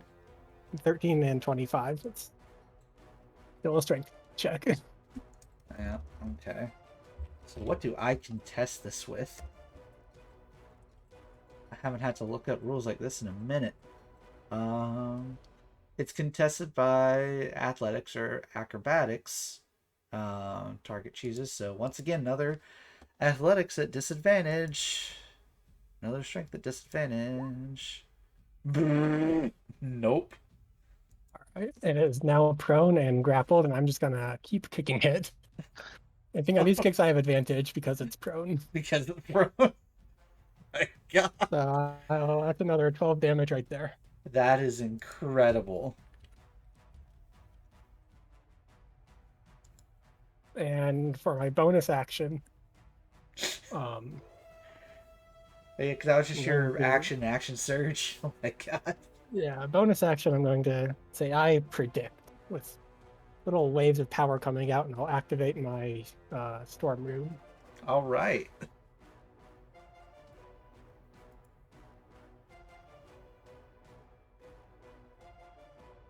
Yeah, just Oh, get that yeah. going. Oh yeah, this is your you can't have fun ability. And then that's my turn. Fantastic. And salutations to games in the chat. Appreciate you being here. Don't mind us just casually fighting a dragon by essentially pig wrestling it to the ground. Didn't realize I was back on the farm. This is incredible. Uh, all right. Well, it is going to go ahead and right before Vel's next turn, it's going to take one of its legendary actions to do the only thing it knows how to do because it is pissed at being manhandled by a human. It's going to try to take a good old tail attack at Mr. Hearn here, get him to back off. Whoop. With disadvantage because it's prone. Oh yeah, that's fair.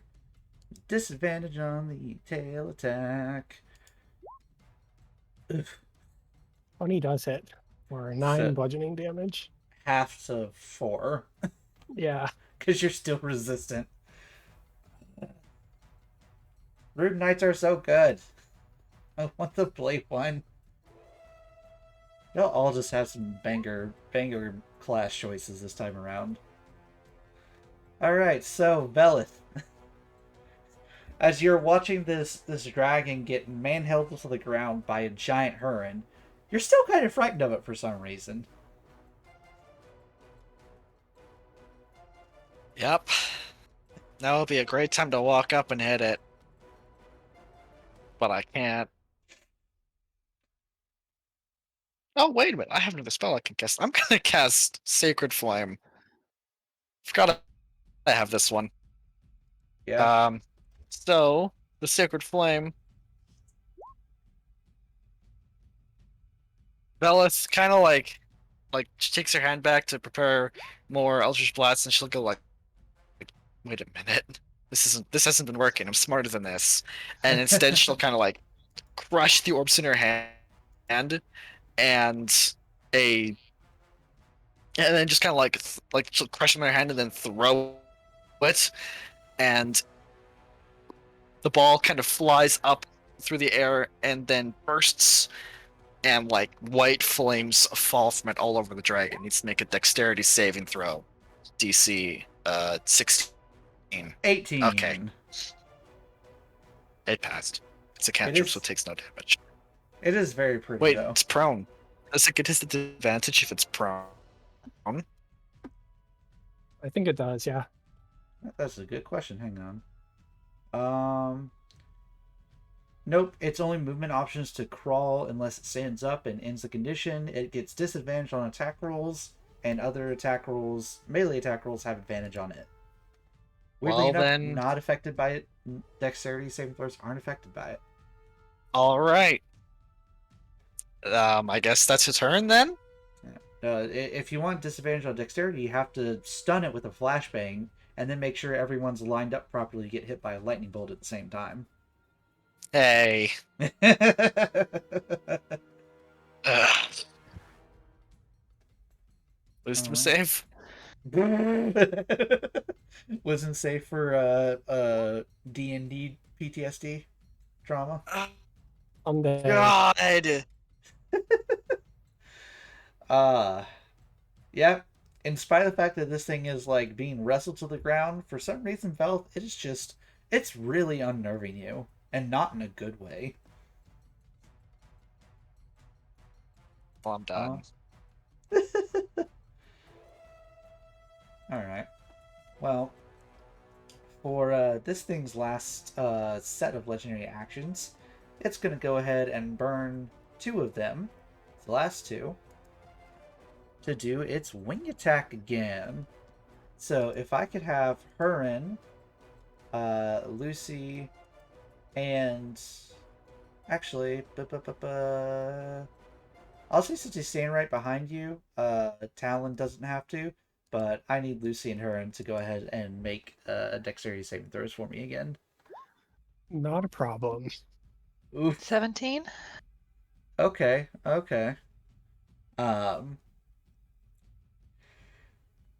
So you both will be taking. For some reason, it does not let me do the clickable version of this. So, you both take 16 points of bludgeoning damage, as you are both knocked prone.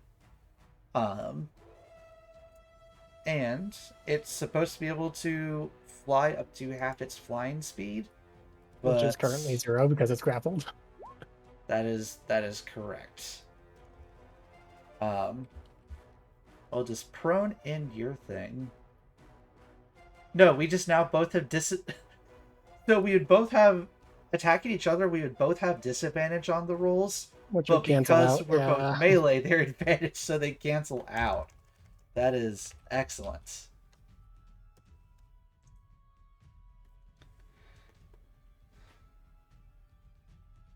Unraveling effect. Nice. Okay. I will say I'm starting to look a little damaged here, taking bits of damage all over the place. Yeah, just a I'm little gonna hurt. help with that. Lucy's looking around and seeing that going on, and she's definitely, Lucy's not doing so good. She's All definitely right. gonna try to help with that. Well, speaking of you, Lucy, it is now your turn. What would you like to do? I'm looking around at the party and myself, and I am wearing a ring of spell storing. Mm-hmm. And in that ring, I have a level 5 mass cure wounds stored. Hey. And I'm going to pick a point and do a 30-foot radius wave of warmth and healing. And I'm going to pick a point between Huron and Valeth so that it gets all of us, Okay. including Talon. And let me make sure. Oh man, that's not very good. But everybody gets 18 points of healing. Hey, love to see that. Um, I'll take it. Good stuff. and oh,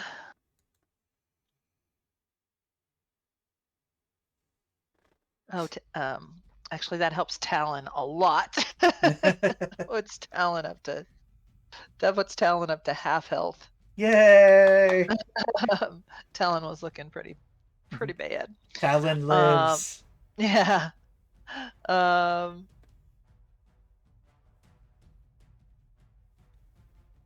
And Talon's gonna take. Let's see. I don't think I have a bonus action that I could do. Let me just double check really quick.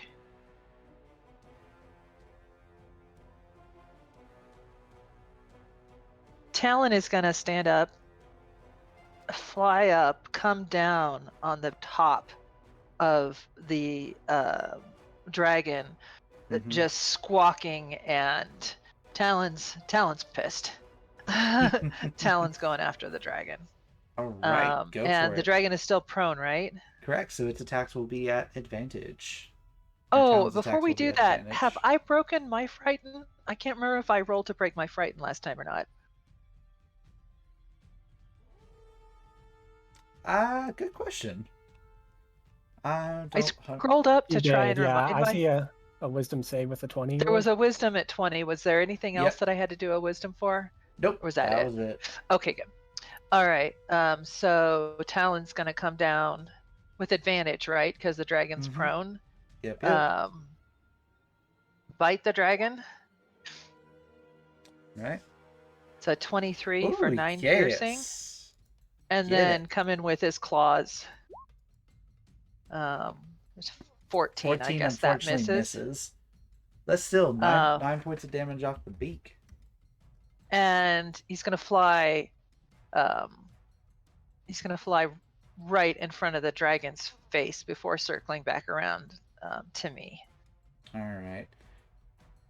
Dragon it does have its reaction still, so it's going to try to take a little tail swipe at him as he's going around the backside, but it's going to be at disadvantage, so probably won't do anything. Yeet. Ooh. I That say that and hits. I roll really good. For 12 points Okay. of bludgeoning damage. As it give a nice little tail smack on the way out.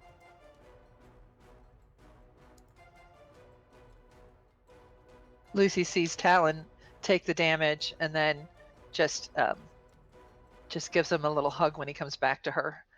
Oh, buddy. And then she reminds herself that he's not really real. He's real in our hearts. Yeah. Yeah. All right. Anything else for your turn, Miss Lucy? Um that's gonna do it. Oh wait, no. Oh wait, no, I can't do it. I can't do it. I think Talon I think Talon actually goes separate from me, so I can't move after Talon goes because my turn is over. It was Talon's turn, so Okay. I feel like that's how it works. I'll double check while we're going, but All right. that's gonna do it for me. Well, what did you have in mind? Oh, just moving away from the dragon, but Gotcha. Okay, yeah, because you would have been the one to eat the opportunity attack at that point. yeah, because he used I was trying to draw a reaction out of the dragon Mm-hmm. with Talon, so I could move away, and then let me double check. More than one. That's under what? Fine, Greater Steed? Yeah. You control the mount in combat. While the mount is in one mile, you can communicate with it. You can make any spell you cast that targets only you to target the mount. The mount disappears when it drops to 0, or I can dismiss it. You can't have more one. Whatever the mount. Where does it say where its turn is? You summon a spirit appearing in X-space. Creature has stats. Fey, it's abnormal. Additionally, it. Let's see. Per the mounted combat thing, the initiative of a controlled mount changes to match yours when you mount it. A controlled mount can move and act even on the turn that you mount it. An independent mount retains its place in the initiative order. Let's see. Yeah, otherwise it doesn't specifically say it. All right, it's okay. It's okay. I'll stay there. I'll stay there. Okay. All right. I'll double That's check probably dumb. for future rulings just to see precisely. All right. It is now the dragon's turn, and it is extremely pissed at this giant human that has wrestled it to the ground and is causing it so much embarrassment. So it's gonna do the only thing it knows how to do: bite and claw. Not with a natural one, it's not. Yeah, that's not gonna hit. And then it gets pissed with a 28 and 29. Yeah, those will both hit. Yeah. For half damage, so 6 and 7 respectively All right. for its 2 claws. As your boat just kind of like rolling around a little bit, it's just like, can't believe a dragon got reduced to like pulling wrestling moves in a pit fight, but that's essentially what's happening right now.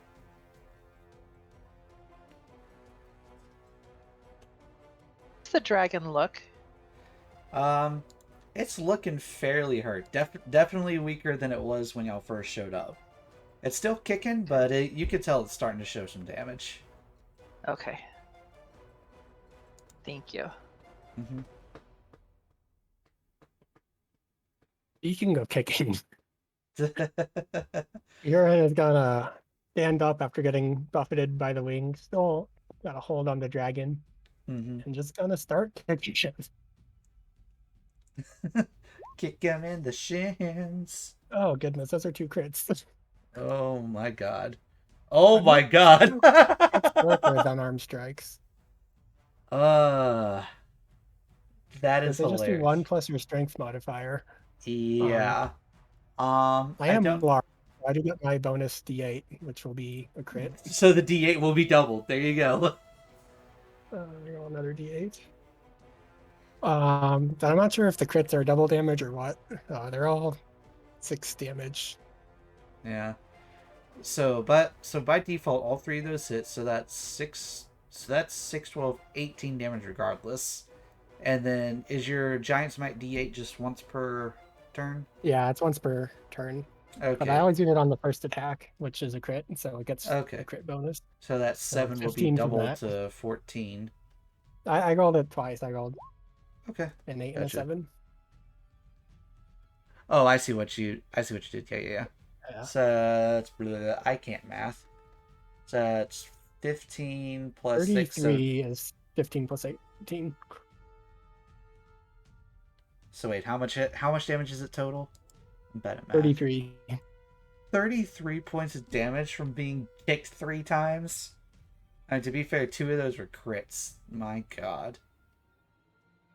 I think it's It can more get than in the that. face. Don't we double the 2 6s, so that's 12 and 12. Well, no, because the 6s is flat damage.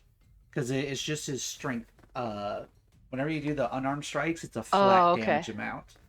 So, That's but it's I see. yeah, it's like strength plus proficiency or something, I think.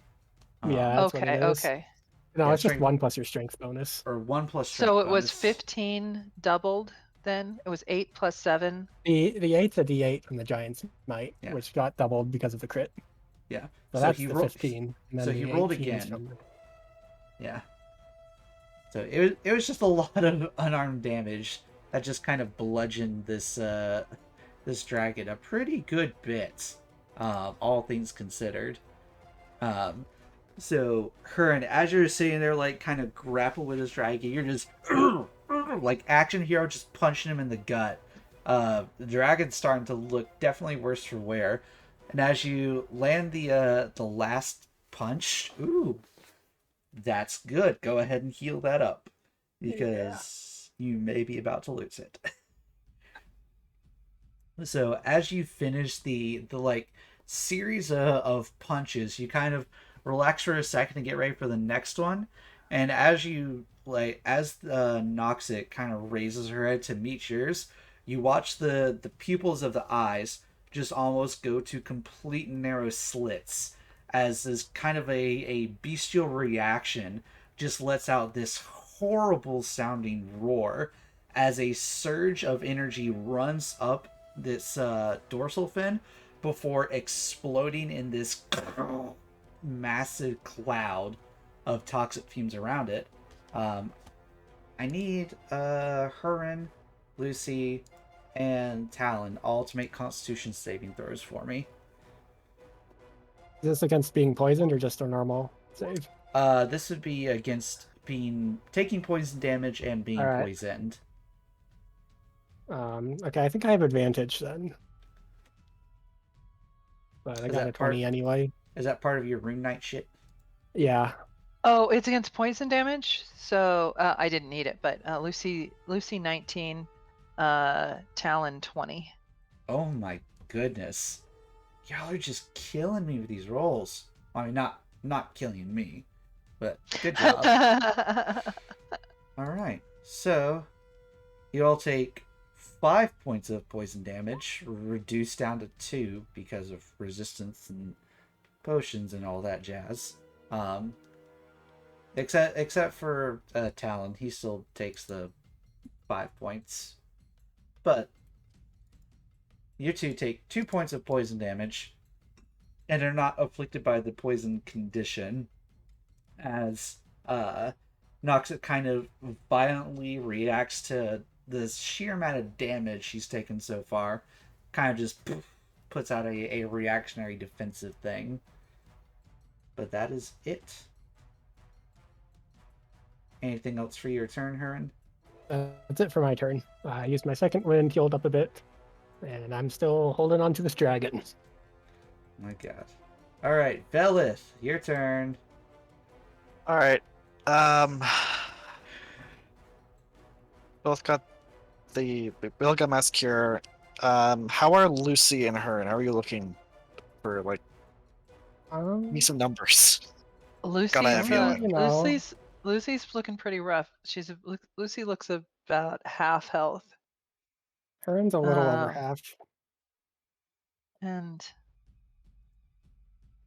Talon's back to being pretty badly wounded. I only do one of you. I can heal myself. All right. It just takes a turn. So if you want to heal Hurin. Yeah, I will use 4 of my healing light dice. Finally get to do these. Hey!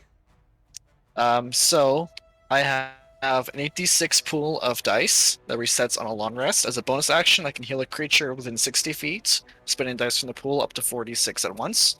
So I'm going to spend 46 to heal Hurin for... Oh, pretty good. 17. Hey! I appreciate it. Good So, stuff. Velith says a few words in Celestial, calling upon our patron, and from the shadows of the highest reaches of the temple, a light shines down on her and seals some of your wounds, invigorates you. And then that same light kind of like coalesces into a beam, and then another sacred flame appears from it. That's light. That's sacred flame. DC Sacred flame. 16 dex save versus 18 radiant on the dragon. Alright, let me get my dragon back up. Dexterity 20. Yeah. Okay, it passed. And then I will end my turn with a wisdom save. I'm going to give you God! advantage on that wisdom save with my storm rune. Hey! Thank you. Oh my Thank you, God. because I just rolled a frickin' 1. That Go how- again. 17? How many ones is that for you today, dude? That is unfortunate. 3. Yeah, sounds about right. This is With- 17.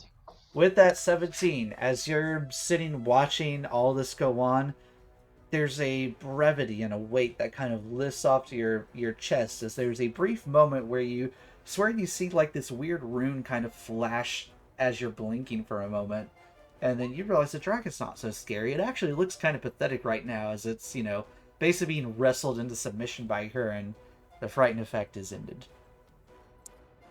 Thank God. Okay. That's my turn. Now I To be can do cool fair, I think things. you stayed at distance has worked out because there's been no chance to break hex. So, like, Oh, I wasn't worried about breaking hex. I have a +7 advantage on concentration. ooh, damn.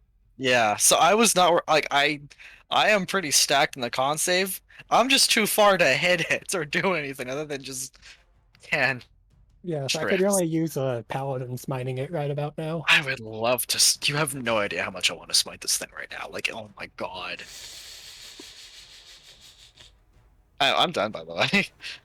I figured as much. So right before Lucy's turn runs around, it's gonna do the thing it loves to do the most. That Tail is attack. my new least favorite phrase. Right before Lucy's turn. Well, look, it has 3 legendary actions. There are 3 of y'all. It just kind of works out. Hearn is not going to get hit by this tail attack. Also be disadvantage anyway because I'm standing up and it's prone. Legendary yeah. legendary action isn't a reaction, is it? Nope. No, it's not. No. It's things it Okay. can use that resets on its turn, and I have been woefully underusing them. Oh, and before I forget again, because it has to have a chance of this thing, lair action. Because let's not use this in a minute. No. Velith, as the haze of fright vanishes from you, your mind is finally clear for a moment before from underneath the tiles below, there's a burst of mist. I need you to make a wisdom saving throw for me. I hate you so much. 19. Yes! You resist it. Ah! No mind control today. Or at least not right now. So mad. Alright, Lucy, you're up. Lucy turns and looks at the dragon and says, I've had about enough of you. And you can see her take a little inhale and focus on the air around her, feeling its potential. She blows a puff across her pan flute. A tiny note seems to hover, gathering the air as it swirls around and around and around, and then erupts in a thunderous wave, pushing the dragon away from her. Oh boy. May I please get a con save? Yes, you may. Constitution. It has +10.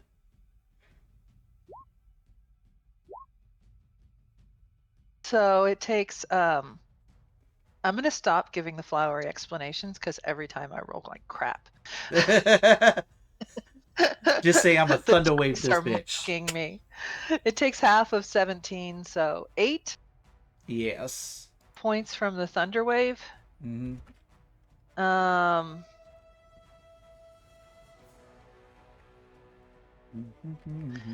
And it is not pushed away. Damn it. Mm-hmm. Janet. Question. Are you aware of Thunder? You as a caster would be aware of this. Thunderwave is a 15-foot cube originating from you. You do not get to choose. Yes, Creatures. you do get to you absolutely get to direct it. So I would direct it so that it hit the dragon and not Huron. No, you're thinking No, of it Shatter, I doesn't. think. No, it doesn't go out from me in all directions. It's a He wants to put cube, it and like I this. can direct it. No, Yes. it is a self Exactly. 15-foot cube. Each creature in a 15-foot cube originating from you. Yes. A cube spell, the caster is on the face of the cube, not in the middle of the cube. Yes, but depending on which, right, exactly. So depending on which way Okay, I fair. face, I see what you're saying now. I see I what you're saying. Yeah, I I can forgot have it hit how his tail. I forgot how cube originations work. So I was like, oh, they're in the center of it, but no, you're right. They Nope. can technically be on the face of it. Yeah, yeah. It's not And then centered? I thought it was. No, No, it's not. cubes are Okay. different. Okay. It's not. Trust me, every character I play has Thunderwave. I use it all the time.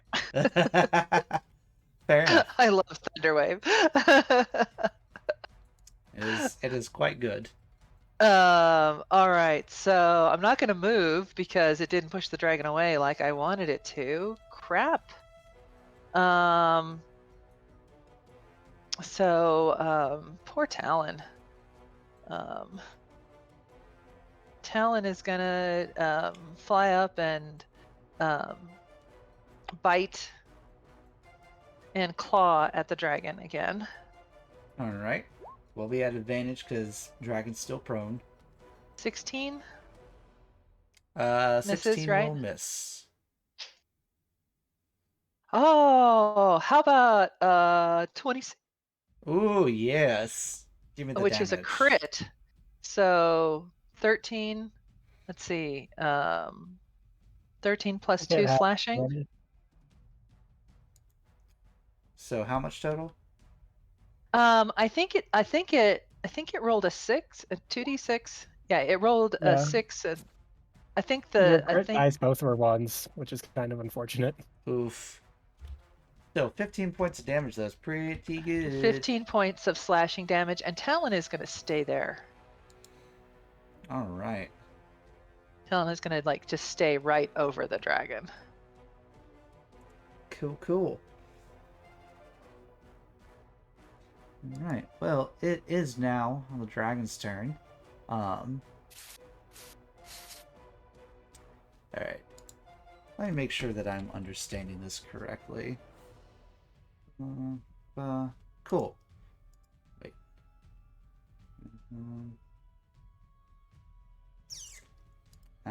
I see the cheekiness now. I was like, can't I just stand up? No, because standing up costs half my movement, and I currently have a movement of 0 because of the grapple. I see. I see. Okay. Alright, well. It is... What can it do? Pretty much the only thing it really knows how to do, I suppose. Hold on. How does... Well, that's just a whole action to do it, huh?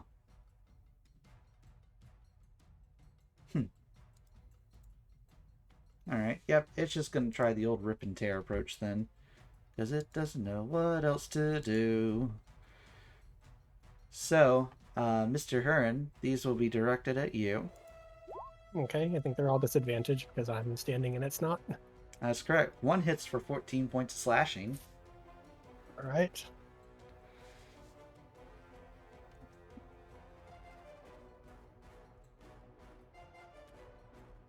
And... yeah, that'll do it for its turn.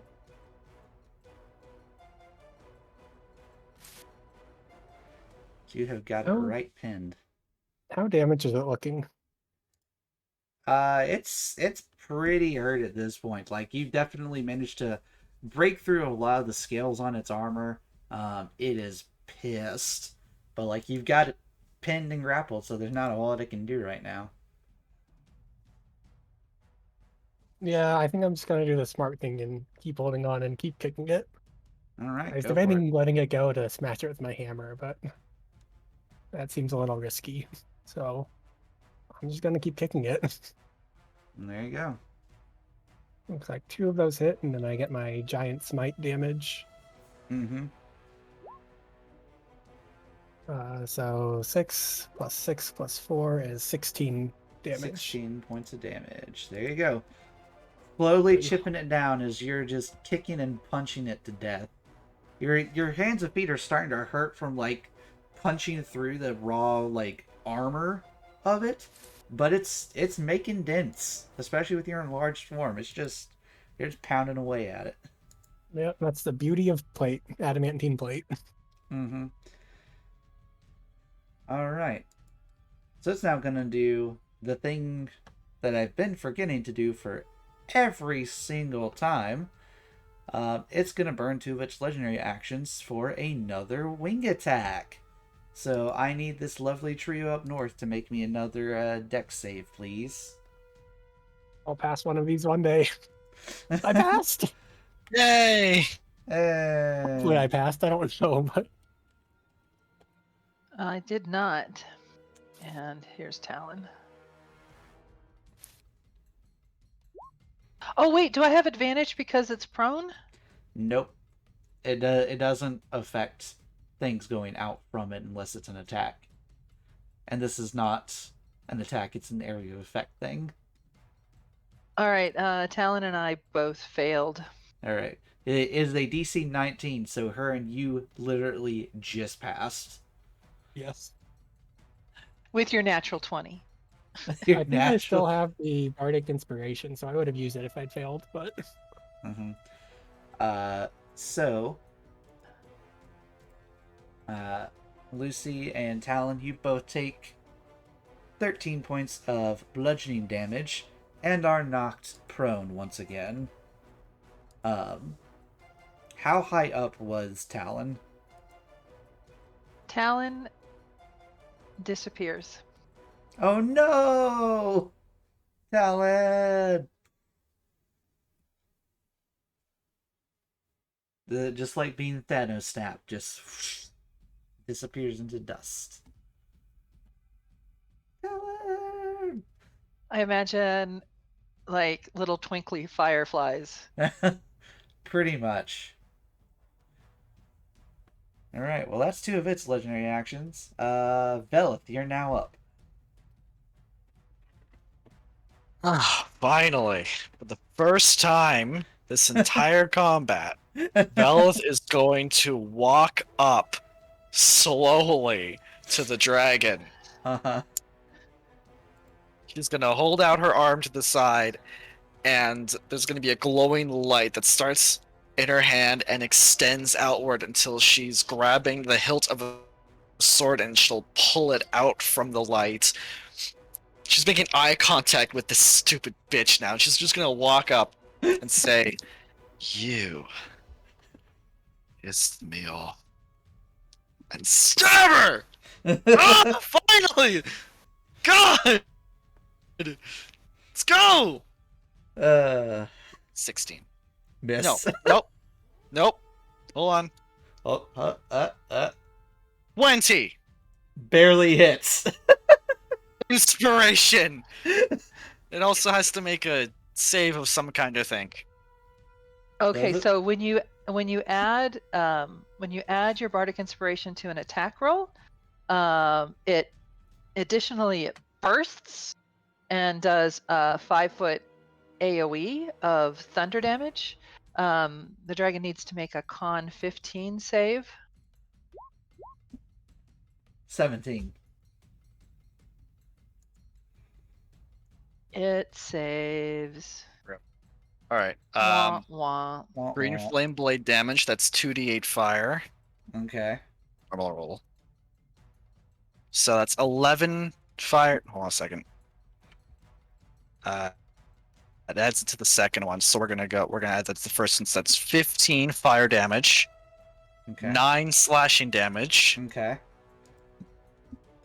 and 2 necrotic damage. And I'm also going to burn my last 4th level slot to smite this thing. Okay. Where is my smite? Where is So that's the 1d8, the 1d8 per level spell slot. So that is /R 5d8 force damage for 27 force damage. Hey. Belith raises her sword and brings it down on the dragon. There's a thunderous boom and a flash of light Mhm. as it is just I have to remember to keep doing it. yeah, like from the light of her sword, it lights up the whole room in a flash. Mhm. And there's this like wave that travels down the dragon, just like starting to to get up a little bit, and then boom, back down flat. And I'll action surge and do it again. Okay then. I didn't hear no bell. Now it's a 17, but still. 17 will miss. Yep. But I hit it once. I'm happy. You hit it once, so that's all you can ask for. That's all I can ask for.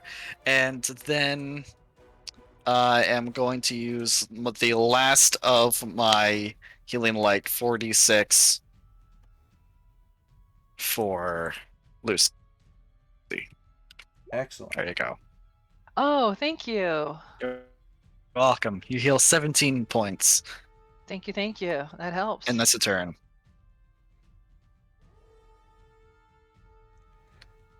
All right. God, So finally. Alright. So, So- top of initiative order, lair action, because I also have been forgetting these. Ooh, this will be fun. So, we're going to bring this up. So, I'm pointing to the ground. So we're going to go... What would this be? 5, 10, 15, 20, 5, 10, 15, 20, 5, 10, 15, 20, 10, 15, 20. So, this little bit, can you guys see that? Where I just marked? Yeah. Yep. Cool. So, as Noxie is just being beaten into submission by you all, she lets out another, like, piercing screech. She's basically sort of reverted to bestial, like, screeches and utterings at this point because she's so upset. But similar to the massive wall of thorns, a sudden eruption of abnormally thick plant life covers this entire area. I need both Belith and Hurin to make strength saving throws for me. I'm good at those. Come on. 18.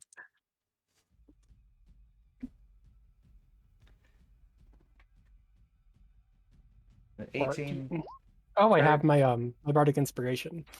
Assuming a 14 is not enough, which I'm guessing it isn't, because this is a terrifying creature. How about a 22? That will be enough from the both of you. I think that gives me temp HP, right? Because it's a saving throw. That sounds right.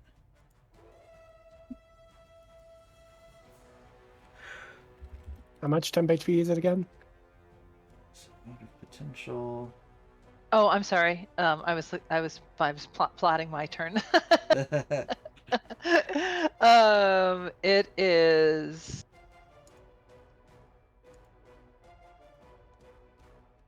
the D10, so 8 plus 4, so 12 temporary HP.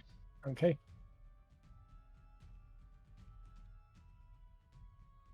All right. My mode of potential is gone, but I avoided these grasping vines. Yep. So that area is now considered difficult terrain, and this will last for a known period of time. But you all avoided the initial effect of being restrained, so good job. And with that, Lucy, it is now your turn proper.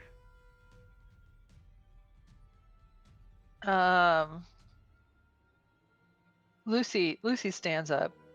She kind of dusts herself off a little bit. You can tell she's getting a little tired of this dragon. She's getting a little tired of this dragon. And she reaches her hand out towards it again with another witch bolt. Go for And it. that is a 20 to hit. Woo! That will hit. Go ahead and send me some of that damage. 29 points of lightning damage. Dang. And like the Emperor in Star Wars, this energy is coming out of her hand and zapping the dragon, and it keeps going. It doesn't stop. She holds that witch bolt there. Again, she's seen into the dragon's creation, and she is unraveling it. So she's concentrating on that, and as a bonus action, she will toss another bardic inspiration to.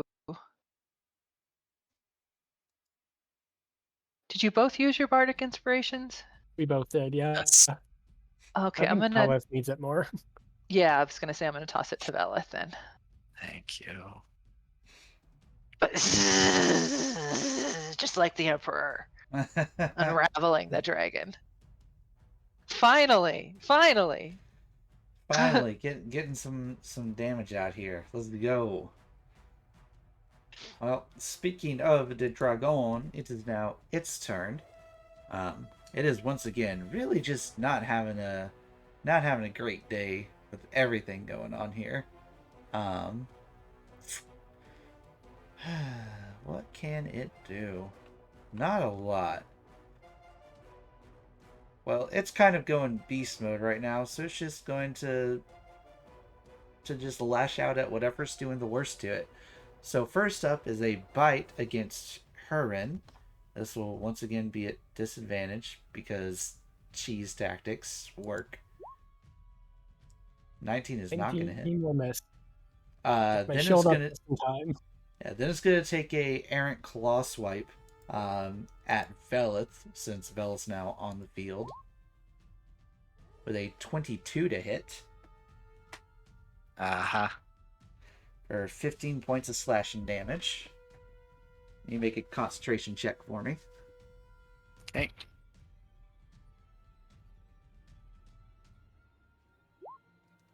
Yeah, I'm good. You are lucky. Sorry, and did it's- it hit you, Huron? No, it missed. Okay. And then it's gonna take 19 its misses last. me. Yeah, this is gonna take its last claw swipe at Lucy, since it is currently getting fried. Not with a 13. Yes, my armor class is 13. Oh, okay. So 18 points of slashing damage. I need you to make a concentration check as well. I'm going to use my reaction to give her advantage on the concentration check. I actually have And I'm gonna advantage use on my- concentration checks because I've got Warcaster. Oh, And I'm never going to use mind my then. reaction to hit it with a sentinel attack. Cheeky. Okay, so Lucy's. Oh my god! Yes! Let's go! And 15 is enough, right? Sorry. Yeah. Yeah, 15's enough. Got excited. I can tell. Well, yeah, so that's 10, 15, and then Oh my god. yeah, it's 10, 15 slashing, and 12 necrotic. 27 total? Wait, how much took? 27? 27. Ooh, that's what I call a good hit. So I would love to get a smite on that, but this is fine. Yeah, as the dragon's just like writhing around in pain, is starting to lash out, you manage to at the last second like take a very quick stab, and you just go straight through its neck, and like you hear it gag for a second as you drop back out, and it's just dripping this like black ichor from its neck as it. You can tell it's on its last legs. I needed one more spell slot. I Just know, one right? more. All right, Heron, you're up. Remind me how Sentinel works. That if you hit, it reduces its movement to 0. If I hit it with a attack opportunity, it reduces its movement to 0. But that was not attack opportunity. That was a sentinel attack, which I can make when a creature within 5 feet of me attacks another creature, who's not me. Yeah. Or regardless, it's on its last legs, and I can see that. So I'm going to release my grapple, Okay. step up a bit, pull out my warhammer, and try to finish this thing off. All right, go It's for still it. prone, and so still advantage. Yep. Oh, wow. Oh my Oh, wow. god. Bro. I think as well I'll hit. Oh yes. If that looks doesn't like kill it, I'm about to, because I have 2 attacks and one of them's at advantage next turn. All right. 39 bludgeoning damage. Well, you already know how this ends, my dude. How do you want to do this? I see that Velas attack puts it on its last legs. It can barely raise its head, and its struggles are weakening. So I take the opportunity to let go of a wing I've had grappled for it seems like forever, pull out my hammer and just bring it up and down on its head over and over until the beast stops moving. Repeatedly bashing in the skull, which hopefully survives enough for you to bring it back for a profit. You just manage to, with your large size, just crunch, crunch, crunch. Oh yes, that's right. I forgot the D8. Yes, the all-important The D8. Hey, that all-important puts it up to D8. 43 damage. So Jesus Christ. Yeah, as you successfully wail it into submission and eventually death, silence eventually falls over the chamber as the last loud crunch of this creature's existence echoes through the chamber. Exhausted, beaten, and bruised, but victorious. You're now all able to take a moment to collect yourselves and look at the victory that lays before you in the beaten and broken body of the once mighty Noxic, the Plaguekin. And that's a wrap for tonight. Good job, you guys. Oh, Lucy casts good Mass stuff. Cure Wounds again. That would have been over like 2 rounds ago if I just frickin' saved my first try or a second try with the Frighten. Oh, well that was really done, annoying you because the guys. whole point for the heroism is that it prevents you from being frightened. And Oh, then it got taken off oh, immediately. oh, no. To be fair, it's not like you suffered that much for it because the dragon got pinned and prone the entire time. Yeah, I but was imagine if tired I of was flying hitting it around. during that time, and if Yeah, I was it was marking gonna every move time and it was doing its quicker. wing attack, Yeah. with my unwavering mark, I get a bonus action attack at advantage that deals half of my fighter level extra damage Mm-hmm. if it's marked, and it deals damage to a creature other than me. So if it was doing that wing attack every turn, I would get a bonus action attack every turn. Like I get 4 of them, but still. Plus, it wouldn't have hit me as many times, which I would Yeah. have appreciated because you would have been closer. Yeah, because it would have been dead like 2 rounds ago. Well, I regardless, know that's tough. You got It- stuck so far away. yeah, So But that just locking it down prone was absolutely insane though. Holy. that's actually super clutch. I'd never thought about like knocking someone or grappling and then knocking someone prone. They have to have movement speed to break the grapple. So like they're just completely boned. I think it's They need need to movement stand speed to up. stand up, and it takes an action to break grapple. Exactly. That is killer. Yeah, I saw with Dude. the Bane on the strength. I was like, hold yeah, on. that Yeah, was I have good. really good the strength. hex. Honestly, like I forgot. Like I just put the hex on because I'm like, yeah, if it wants to pull the spear out, it's going to make a strength check. Let's No, give that it worked out disadvantage on so that. good. No, And it didn't even try. if But it oh man, if it hadn't been for that, I would have actually tried to break that grapple. But I knew with her having advantage on it and me disadvantage, the dragon's like +6 or whatever just didn't matter. Like my okay, yeah, the dragon's strength checks are at +6, but her and yours have been at what +5 with advantage. Mine's +6 at +9 because disadvantage. it's athletic. I have proficiency in my God. athletics. So yeah. So yeah, it wasn't happening, and I was like, I don't I didn't know how to rule it using like trying to use legendary actions to break a grapple because you can technically make an attack as part of that. But I was like, that feels kind of weird. But I may run that as my rule for dragons now. Is if they're grappled, one of their legendary actions can be to try to break it, because I that would is really strong.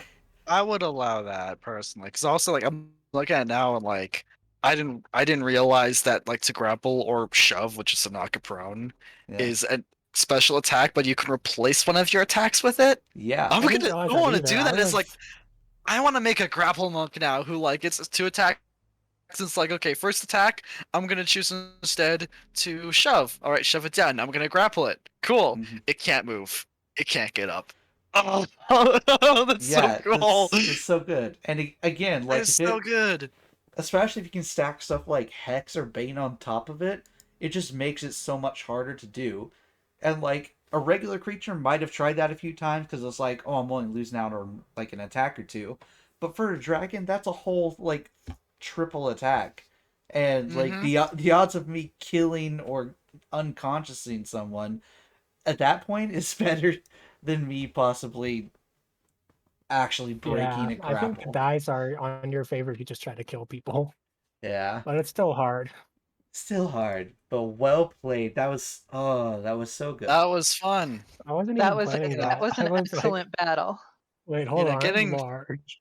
getting stuck frightened for 3 turns hurt. Like that was not fun at all. But aside from like, once honestly, like I had fun anyway, and that's just I've been playing long enough. I know that's just the nature of D&D, Yeah, Uh, it especially at happens this level. sometimes. Like, especially at this level, you But know. you were able to run in like the hero at the end, and Yeah, and everything. And once you the like our dice started rolling better once you ran in as well. You know, like my witch finally hit. You know, what did I miss on 2 Banes and a witch yeah, bolt, or mhm. yeah. one You Bane missed two and a bane. You witch? missed a bane. Well, I think you missed one bane. A legendary resistant a second bane, and you missed the Blitch bolts. Yeah. So I mean, that was 3 rounds where I was just like, I might as well have been standing over there by you, Yeah, Also, I not find it me. hilarious that I only had to use one legendary resistance because otherwise he was like y'all just bludgeoned her to death. Yeah. Like there well, were not yeah. a whole lot of We've got 2 fighters. What else are we gonna do? spare. I was like, oh, I could play it like far away and just like be a cheeky and shoot him from. Nope, he got grappled prone, and that was the end of it. Also, I You don't know know, if you noticed my D6s throughout. I never regenerated breath weapon. I was. That's what the D6s are for. Yeah. Well, it Yeah, makes sense then because Ah. the spear. There. yeah. There we go. It, That's it why. You canonically know worked what I? even better than what it was supposed to. It just flat out stopped the recharge. Yeah. Oh wow. Really? Oh, that would be a crazy mechanic to make it to where like maybe like you make the odds smaller. I know it normally only recharges on 6, but what if you made it like now it has to roll like a D8 or a And get D12 like an 8. and it only Yeah. recharges on that now. That's really cool. Oh, I'm gonna Could be use that. interesting. You know what Hey, I just hey guys, what I I'm want? sorry. My dog is dancing around. She really, really wants to go out. No, you're So fine. I'm gonna Yeah. say thank you so much. This was a ton of fun, and I'm glad you had I'm fun. I'm gonna go take care of my dog before she has an accident. All Yeah, right. I gotta dip as well because I just look at the clock. I said 5 minutes to my mom about 10 minutes ago, so I'm gonna We've been go. going. We've been going for over Before she 4 yells at me hours. again. Oh So, my gosh. so thank you all Yeah. so much for being here. I appreciate you all Yeah, so much. thank you Maybe for we'll do running. this. That was fun. Maybe we'll do this Yeah, again thank you. It was sometime with fun. a slightly different setting. Because this was a ton of fun. I'd love to get y'all back in, or if other people want to Yeah. jump in and do something Yeah, like this, be a ton of Yeah, fun. I'd be I love playing D&D around this level, but you rarely get to because like most adventures that will run up to this level, you Hmm. know, like the majority of your time is going to be spent from 3 to 5, Yeah. and then the truth is most campaigns die before level 6 anyway. Hmm. yeah, it's hard to get to this level, so it's really fun to be playing a character at this level. The highest I've ever played is 7. Oh man. And I've been in I'm in 2 campaigns that have been running for 2 years. Oof. But it's actually we're alternating 2 campaigns on the same night. Mm. So I've got 2 characters at level 7 um, after 2 years because we one of the players becomes the DM for a while and runs his campaign, and then they switch off, Oh which yeah, is Interesting. super used to do that at my fun. local game store before That's COVID. Yeah, We would really rotate. cool. It's a good it's system. I super. like it. I liked it a lot. Yeah. So we have oh gosh, my dog really needs to go out. I'm Yeah, gonna I run. gotta go as well. It was super fun, and I'd be happy to play with you guys again. Have a good night. Excellent. Me as well. Y'all, Have a Yep. good y'all night, have guys. Bye. y'all have a wonderful night. Thank y'all so much for being here. Thank you. Yep. Yeah. All right. Well, for Yeah. everyone still here on Twitch, I appreciate y'all being here. I know it was a long call, but I hope this was educational, entertaining. I will make sure this gets put up on a VOD and saved properly. And I'll make sure this gets put up on the Newbie Channel's YouTube as well. So people can come watch this after the fact whenever they want. But it has been a very long run, so I need to go to sleep. But I appreciate everyone for being here. Y'all have a wonderful, wonderful night. And until next time, stay safe and don't forget to love each other. Have a good one, y'all. Bye.